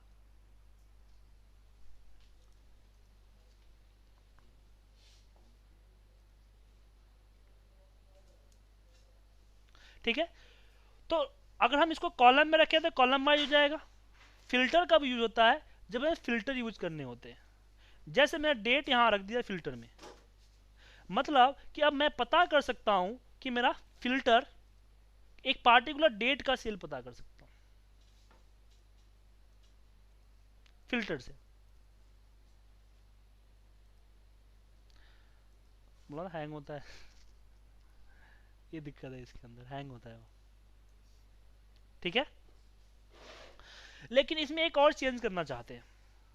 मेरे पास जो डेटा है, अब मैं तो एक मंथ यहां रख रखा, लेकिन मान लो ये मंथ क्या है, पेमेंट डेट है, ये सेल डेट है कि जो सेल हुई थी इसकी पेमेंट मंथ महीने में आ गई थी, इसकी फैब में आई थी। तो मैं इसके अकॉर्डिंग मंथली निकालना, मंथ में डिटेल्स निकालना चाहता हूँ कि मंथली आ जाए। तो उसके लिए पाइवट टेबल लगाते हैं, हम डेट को उठा के यहां रखते हैं। बट प्रॉब्लम ये है कि तो हर दिन का डेटा आ गया, मुझे मंथ में चाहिए, तो इसको आप ग्रुप कर सकते हो। राइट क्लिक कीजिए, ग्रुप, ग्रुप में यहां पे मंथ क्लिक कीजिएगा तो मंथ आ जाएगा आपका। मंथ और क्वार्टर दोनों चाहिए तो वापस ग्रुप में मंथ और क्वार्टर्स दोनों सेलेक्ट कर लीजिए। ईयर चाहिए, ईयर भी सेलेक्ट कर लीजिए।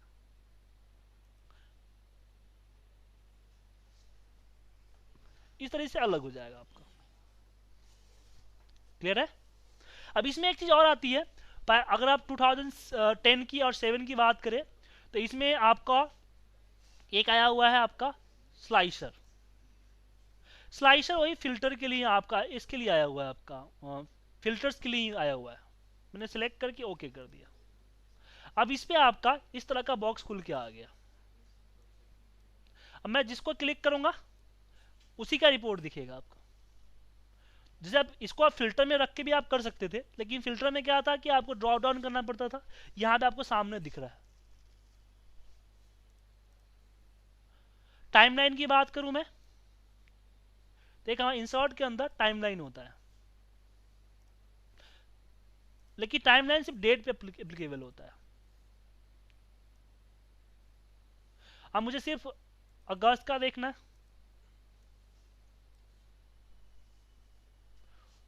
लेकिन 2013 और 10 का फीचर्स है, 7 में चीज़ नहीं है। लेकिन अगर मैं स्लाइसर यूज कर रहा हूँ तो बेसिकली फिर इसका जैसे हम मैं इस फाइल को यूज करना चाहता हूँ हम्म, कि सपोज अमेरिका का ये डाटा टोटल डाटा है, हम्म। ठीक है, तो मैं जनरली मतलब उस पाइवट को कॉपी करके पे स्पेशल वैल्यूज करके डाल देता हूँ, लेकिन इस केस में कैसे होगा? इस केस में जब कॉपी पेस्ट करोगे तो फिर वो इसी जो डेटा यहाँ है वो जाएगा ना, ये थोड़ी जाएगा। ये तो रिप्रेजेंट करने के लिए ना, हम पाइवट को क्या करते हैं, analyse, summarise and represent. Represent के लिए अब पाइवट भेजो उसको। जनरली मैं फिल्टर करके डाल सकता हूँ ना, जैसे अगर उसमें फिल्टर में डालता हूँ हम्म, सो नेम करके, हम्म। तो वो ड्रॉप डाउन दिखाएगा और मैं उसमें अंबिका सेलेक्ट करता हूँ तो अंबिका ही दिखाएगा। लेकिन प्रॉब्लम ये है ना कि जब इसको कॉपी पेस्ट करोगे तो एज ए पाइवट पेस्ट होगा या फिर एज ए वैल्यू पेस्ट होगा। मैं एज ए वैल्यू करूँगा ना तो एज ए वैल्यू पे आपका ए भी हट जाएगा, ये कहाँ रहेगा फिर फीचर, वो तो पाइवट। हट जाएगा, लेकिन वैल्यू तो वहाँ रहेगा। हाँ, यहाँ पे अगर आपका एक नाम है तो रहेगा, हाँ, लेकिन कई सारे नाम है तो नहीं रहेगा। एक ही नाम, आप जरूरी थोड़ी है। मल्टीपल नेम्स का भी कर सकते हैं। हाँ, इसमें है तो होता है, यहाँ पे होता है ना, चेक बॉक्स लगे होते हैं, जैसे यहाँ पे था ना, मैंने रखा था यहाँ पे मल्टीपल, सिलेक्ट मल्टीपल आइटम्स, ठीक है। तो इस तरीके से अगर किसी को प्रेजेंट करना चाहो तो इस तरह से इसको प्रेजेंट कर सकते हो। और जरूरी नहीं है कि एक ही के ना अकॉर्डिंग फिल्टर लगा सकते हो, इसमें और भी ले सकते हो। जैसे मैंने यहाँ पे कर दिया आपका इंसर्ट में गया और मैंने वापस स्लाइसर पे क्लिक किया, और मैंने बोला कि मेरा ये भी चाहिए, मंथ भी चाहिए, तो एक मंथ का भी अलग आ गया यहाँ पे। स्लाइसर एक्चुअली एक तरह से फिल्टर ही है, हाँ, फिल्टर ही है, लेकिन जो तीन कंडीशन है वो वहाँ पे रिफ्लेक्ट कर देगा। हाँ हाँ, फिल्टर ही है, लेकिन ये रिप्रेजेंट कर सकते हैं इस तरीके से इसको। लेकिन 2007 और 10 में आया है, 7 में नहीं है, 10 और 13 में है। हाँ, 13 हाँ। ये पिवोट टेबल जो है नीचे शीट 2 शीट 1 शीट 3 हाँ। ये इन सब पे अप्लाई हो रहा है, नहीं नहीं, सिर्फ एक पे अप्लाई हो रहा है। इसी पर्टिकुलर एक फाइल पे हाँ, अप्लाई हो रहा है। हाँ, तो ये अगर इन सब में अप्लाई करना हो तो आपको सब में लगाना पड़ेगा। सब में अलग। हाँ, अच्छा, उस पर्टिकुलर फाइल की एक फाइल। और जिस डेटा पे पाइवट लगाया ना, उस पाइवट पे होता है, ठीक है। जैसे इन्होंने पूछा कि मुझे मान लीजिए कि इसी रिपोर्ट को मुझे मंथली कन्वर्ट करना है, हर महीने का अलग अलग शीट बनानी है, तो उस केस में हम पाइवट टेबल में एनालाइज पे जाएंगे, पाइवट टेबल ऑप्शन, इसमें आता है शो रिपोर्ट फिल्टर पर पेज। लेकिन अब एक्टिवेट कब होता है, जब आप जैसे मंथ वाइज करना है तो मुझे मंथ को फिल्टर में डालना पड़ेगा, ठीक है। उसके बाद अगर हम जाते हैं यहीं पे ऑप्शन के अंदर में साइड में क्लिक करते, शो रिपोर्ट फिल्टर पर पेज, फिर इसमें मंथ पे सिलेक्ट किया एंड ओके कर दिया, हर महीने की एक अलग अलग पाइवट बन के आ गया। तो इसका यूज कर सकते हो आप, ठीक है। मेरे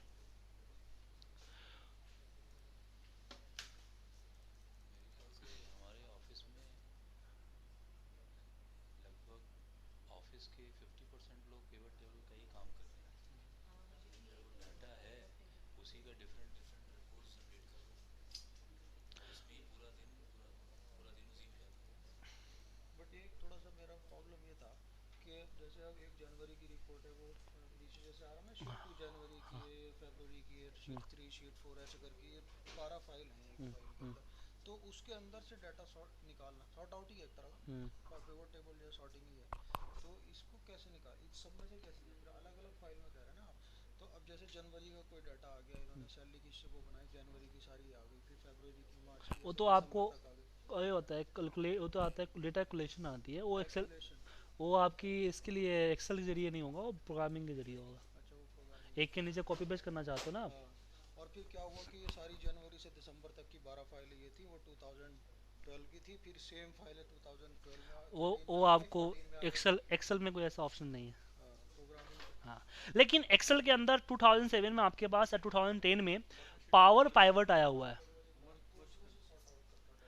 पावर पाइवट में आप ये सब चीज़ें यूज कर सकते हो। पावर पाइवट देख लीजिए, नॉर्मली तो पाइवट आप लोग यूज करते हैं, इसमें एक पावर पाइवट है जो कि इंटरेस्टिंग है। सिंपल सा, मान लीजिए कि मेरे पास एक कस्टमर का डेटा है, दूसरा प्रोडक्ट है,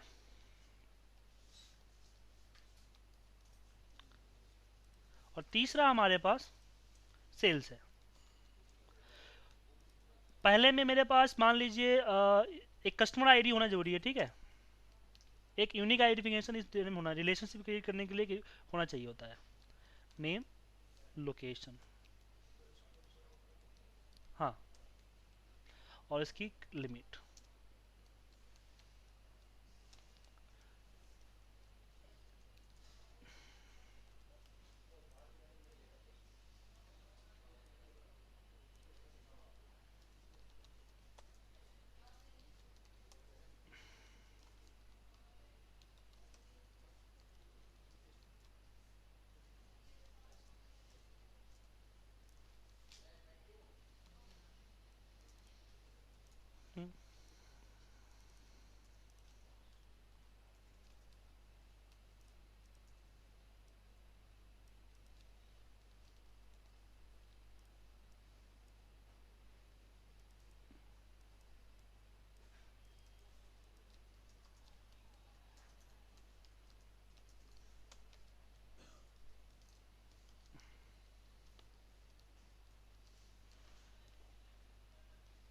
और प्रोडक्ट में ऐसे यहाँ पे एक पीआईडी है, प्रोडक्ट आईडी, और नेम, और इसकी अमाउंट, और इसका स्टॉक।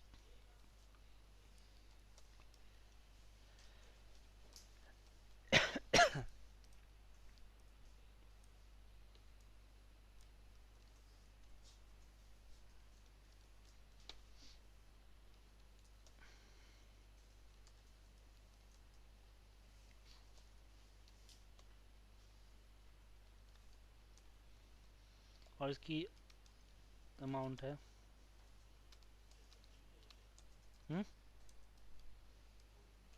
और फिर इसकी स्टॉक, अवेलेबल स्टॉक हमने कुछ डाल दिया,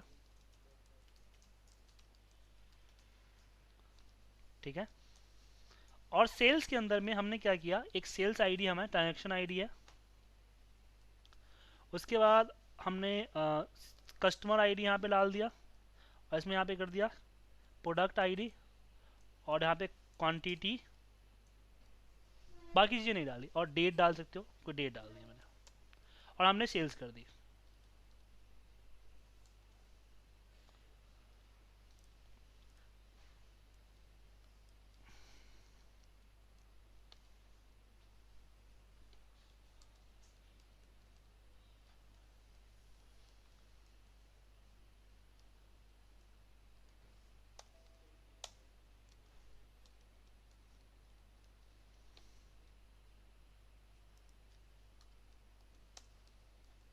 और इस तरह से आपने हर से आपने इनपुट यहाँ पे डाल रखा है, और इसकी क्वांटिटी भी मैं डाल देता हूँ।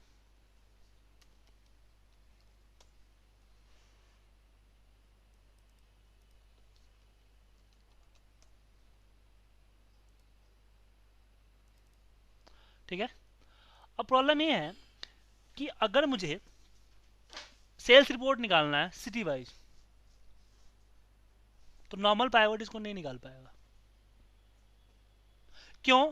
क्योंकि हम एक सीट से दूसरे सीट के डेटा को रिलेट नहीं कर सकते हैं। तो उसके लिए मुझे यहाँ पे क्या करना पड़ेगा, वीलुकअप लेके इसका कस्टमर का लोकेशन निकालना पड़ेगा।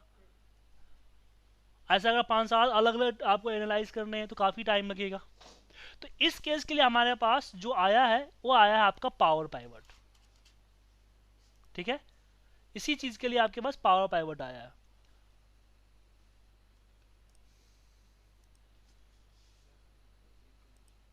नहीं, ये तो पावर व्यू है। Basically power pivot first time enable करना पड़ता है, और इसके लिए आपको एक ये करना पड़ेगा, इसकी एक डाउनलोड होता है, डाउनलोड करना होता है, एडिंस में होता है, एडिंस से आपको लेकर आना होता है पावर पाइवट। आ गया ना पावर पाइवट। एक बार जैसे इसको पावर व्यू को अनेबल करोगे वो पावर पाइवट आ जाएगा। फर्स्ट टाइम थोड़ा टाइम लगता है।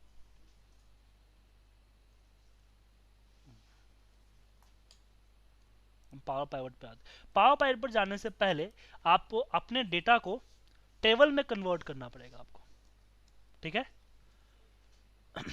Insert table. टेबल में क्या होता है कि वो टेबल नेम के अकॉर्डिंग पकड़ता है, तो टेबल नेम करेक्ट कर दिया, और यहाँ पे टेबल का नेम चेंज कर देता हूँ मैं, इसका टेबल के क्या हो रहा है,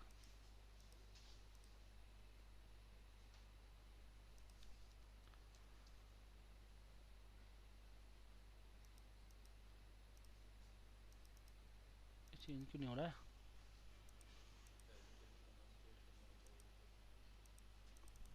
पता नहीं, कोई दिक्कत नहीं है, जरूरी नहीं है टेबल नेम चेंज करना, ऐसे चेंज हो जाता है क्लिक करते ही। मैंने कल ही इसको इंस्टॉल किया ना 13 को, इसमें नहीं था पहले 13, और फिर इसको, ठीक है, तीनों आपका टेबल में हो गया। उसके बाद पावर पाइवट पे आइए, पहले आप मैनेज पे क्लिक कीजिए। मैनेज पे क्लिक करते आपके पास यहाँ पे कुछ एक अलग विंडो खुल के आएगा जो कि सिमिलर आपका एक्सेल की तरह ही होगा। ये, ठीक है। अब इसमें आप क्या कीजिए, जो आपका एक्सेल है जहाँ पे आपने अलग अलग बना रखे हैं, 1 बाय 1 इस पे ऐड डेटा मॉडल पे क्लिक करते चले जाइए। ऐड डेटा में क्लिक करते यहाँ पे टेबल 1 इंसर्ट हो गया। अब इसे व्यू के लिए है, आप इसमें कोई चेंजिंग नहीं कर सकते हो आप। फिर वापस आते हैं इसके लिए टेबल 2, इसको भी करते हैं मोड़ा डेटा मॉडल, एक नया आ गया। देन वापस इसमें नेक्स्ट आते हैं सेल्स में ऐड डेटा मॉडल, तीनों आ गया। बट तीनों में आपस में रिलेशन नहीं है, तो आप डायग्राम पे क्लिक कीजिए और इसकी रिलेशनशिप क्रिएट कीजिए।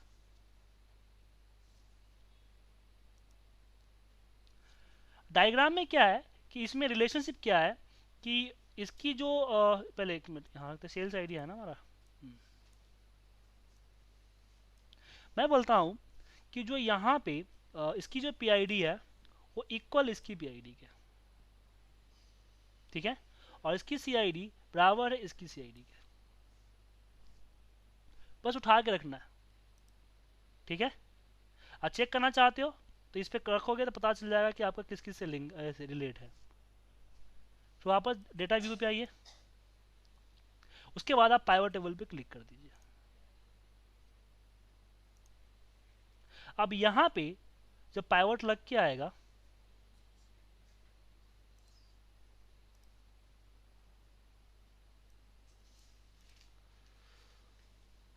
मैं बोला ना हैंग होता है काफी।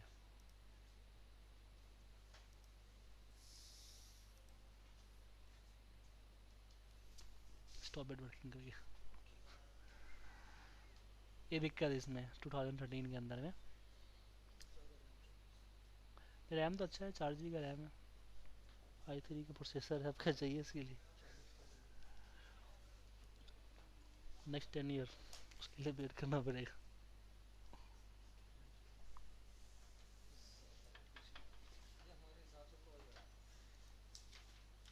हाँ, नहीं पावर फाइव में रिलेशनशिप क्रिएट हो जाता है तो आप कहीं उठा सकते हो, तीनों डेटा आपके साथ लिंकअप हो गए। कहीं से भी पिक कर सकते कहीं से जैसे एसक्यूएल में होता है या फिर जैसे एमएस एक्सेस में होता है रिलेशनशिप, उस तरह की रिलेशनशिप इसमें क्रिएट कर सकते हो।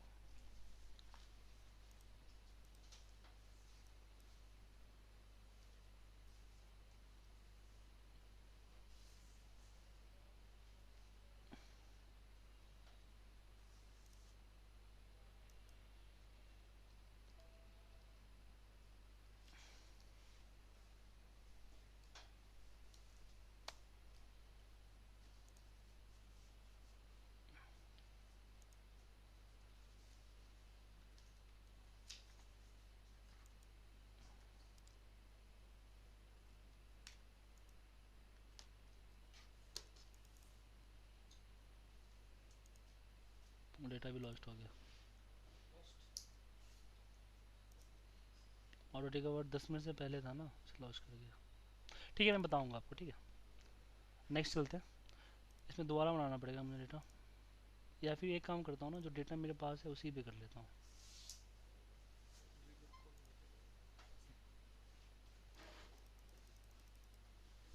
मैं पोस्ट लंच इसको बता दूंगा, लंच के बाद इसको बता दूंगा, ठीक है।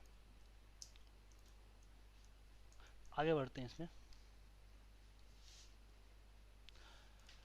उसके बाद हमारे पास पाइवट में आता है एक्सटर्नल पाइवट टेबल, मतलब कि हम फाइल को बिना खोले पाइवट लगाते हैं। जो वीलुकअप का फाइल मेरे किसी डेस्कटॉप पे पड़ा हुआ है, मैं इसको ओपन नहीं करना चाहता हूँ, क्योंकि बहुत बड़ी फाइल है, और मैं उसे पाइवट लगाना चाहता हूँ, तो उसके लिए आप इंसर्ट पाइवट टेबल, इसमें आता है यूज एक्सटर्नल डेटा सोर्स, इस पर क्लिक कीजिए, ब्राउज फॉर मोर, और इसके बाद जो आएगा उस पर जहाँ पे आपका एक्सेल की फाइल पड़ी हुई है वहाँ पे जाइए और उसको ओपन कर लीजिए।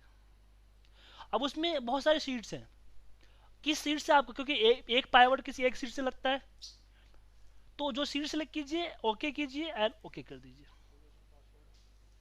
पासवर्ड है तो पासवर्ड मांगेगा आपसे, मांगेगा। और यहाँ पे आप देखिए डेटा पड़ा कहाँ पे है, डेटा आपका पड़ा हुआ है किसी अलग फाइल में, आप यहाँ यूज कर रहे हो, और वहां जैसे चेंज होगा यहाँ रिफ्रेश कीजिए, यहाँ चेंज हो जाएगा। अगर बड़ी फाइल है तो यहाँ पे नॉर्मल तरीके से हैंडल होगी। तो एक्सटर्नल पाइवट इसी तरीके से आपको एमएस एक्सेस में डेटा पड़ा हुआ है तो एमएस एक्सेस से भी पाइवट लगा सकते हो, एसक्यूएल सर्वर से भी इसे लगा सकते हो। कोई एक्सेस के डेटा पड़ा हुआ है तो बस आपको सिलेक्ट उस एक्सेस की फाइल को सिलेक्ट करना, कुछ नहीं।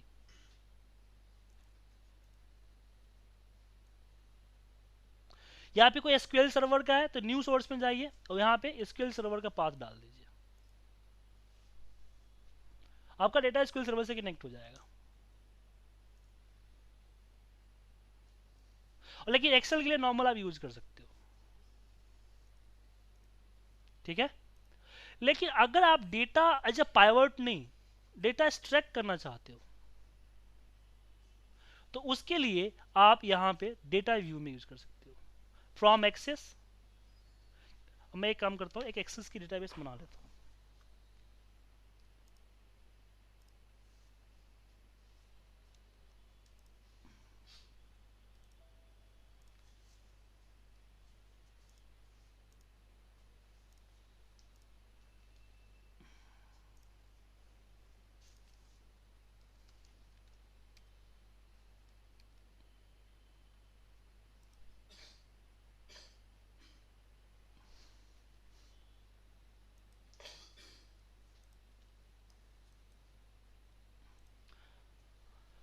या फिर आपको कन्फिगर हो जाएगा 2 मिनट में, फर्स्ट टाइम ओपन कर रहा हूँ उसको।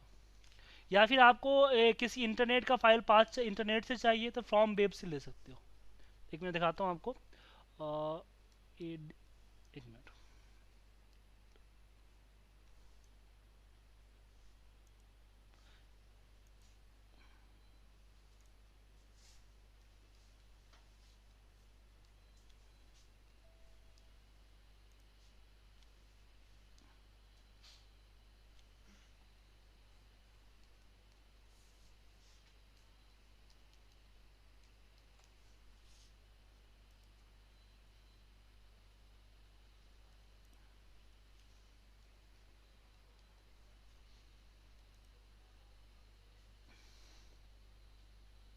अब ये डेटाबेस है जो इंटरनेट पे पड़ा हुआ है, मैं इसको इंपोर्ट करूंगा,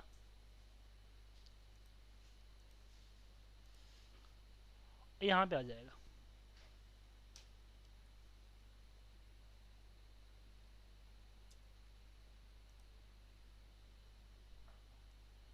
जैसे वहां में वो वेब पेज पे चेंज होगा, ये भी चेंज हो जाएगा क्योंकि ये लिंक हो गया वहां से। इसी तरीके से आप किसी डीलिंक भी कर सकते हो ना, हाँ डीलिंकिंग भी हाँ हाँ, उसके लिए आप उसको पेज, हाँ पेज से वैल्यू कर दीजिए या फिर कनेक्शन में जाके कनेक्शन डिलीट मार दीजिए यहाँ से। हाँ वैसे ये तो था मेरे पास डेटाबेस। हाँ एक्सेस का, एक मिनट।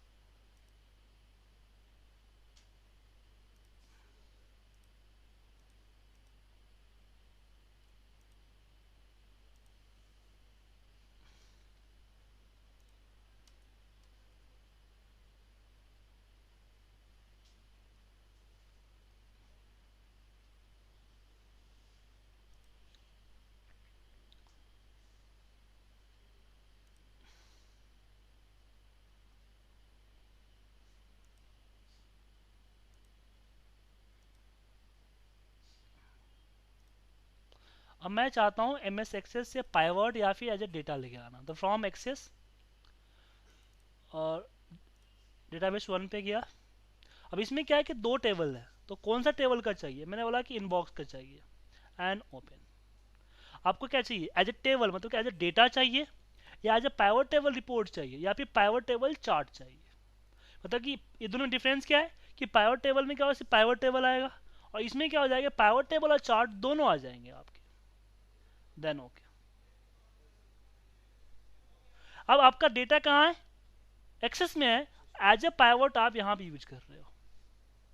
क्योंकि लार्ज डेटाबेस है जो एक्सेल पे यूज करने में काफ़ी हैंग होता है, काफ़ी प्रॉब्लम होती है, तो उसको एमएस एक्सेस पे डाल दीजिए, और as a table, as a pivot table जैसे लेना चाहते हो वैसे ले सकते हो।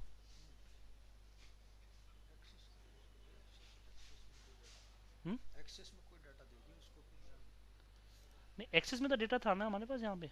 आप चाहते हो एक्सेल से एक्सेस में डेटा लेके जाना? हाँ, तो सेम वे वहाँ भी जाता है, 7 में ही है। जैसे कि हमने यहाँ पे अभी इसमें एक ब्लैंक डेटाबेस 2 बनाया, और मैं एक्सेल से कोई फाइल का डेटा लेके आना चाहता हूँ, तो external data source from Excel same है। बाकी आप फाइल ब्राउज कर लो, देखो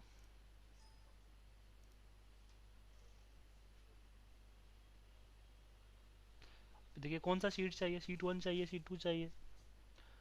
next, next, next, next and finish.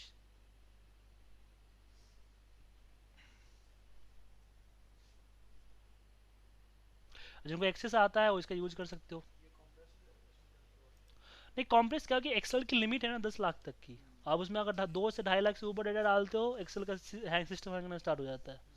तो उसके लिए एक्सेस में डाल दो। एक्सेस में नॉर्मली इसका कोई लिमिट है ही नहीं, वो सिस्टम कैपेसिटी के अकॉर्डिंग डिपेंड करता है। और साथ में और भी बहुत चीज़ें, जैसे क्यूरी वगैरह आप एक्सेस जानते हो, तो रिलेशनशिप जो मैंने अभी इसमें पावर पाइपर के जरिए बताया वहीं पे कर दो। आप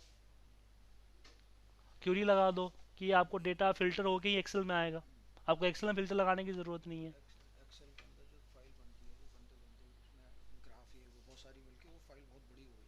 हाँ। अब उसको ओपन करने में भी टाइम लगता है, उसको फिर वो सेव होने में भी टाइम हम्म। अक्सर हैंग हो जाता है, अक्सर वो क्रैश हो जाता है, तो फिर उसको उसका डाटा इधर ले जा सकते हैं हाँ लोड करके इससे। हाँ हाँ, ठीक है।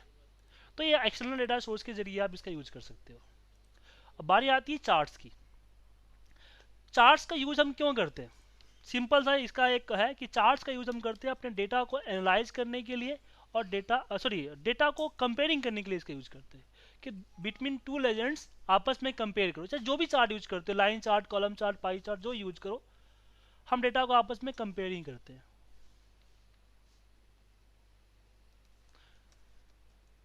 क्योंकि अगर हम सिर्फ फिगर दे दूं तो फिगर से हमें समझ में नहीं आता है कि कौन सा बड़ा कौन सा छोटा। अगर छोटा फिगर हो तो हम तो पता कर लेते हैं कि कौन सा नंबर ज़्यादा है और कौन सा नंबर कम है।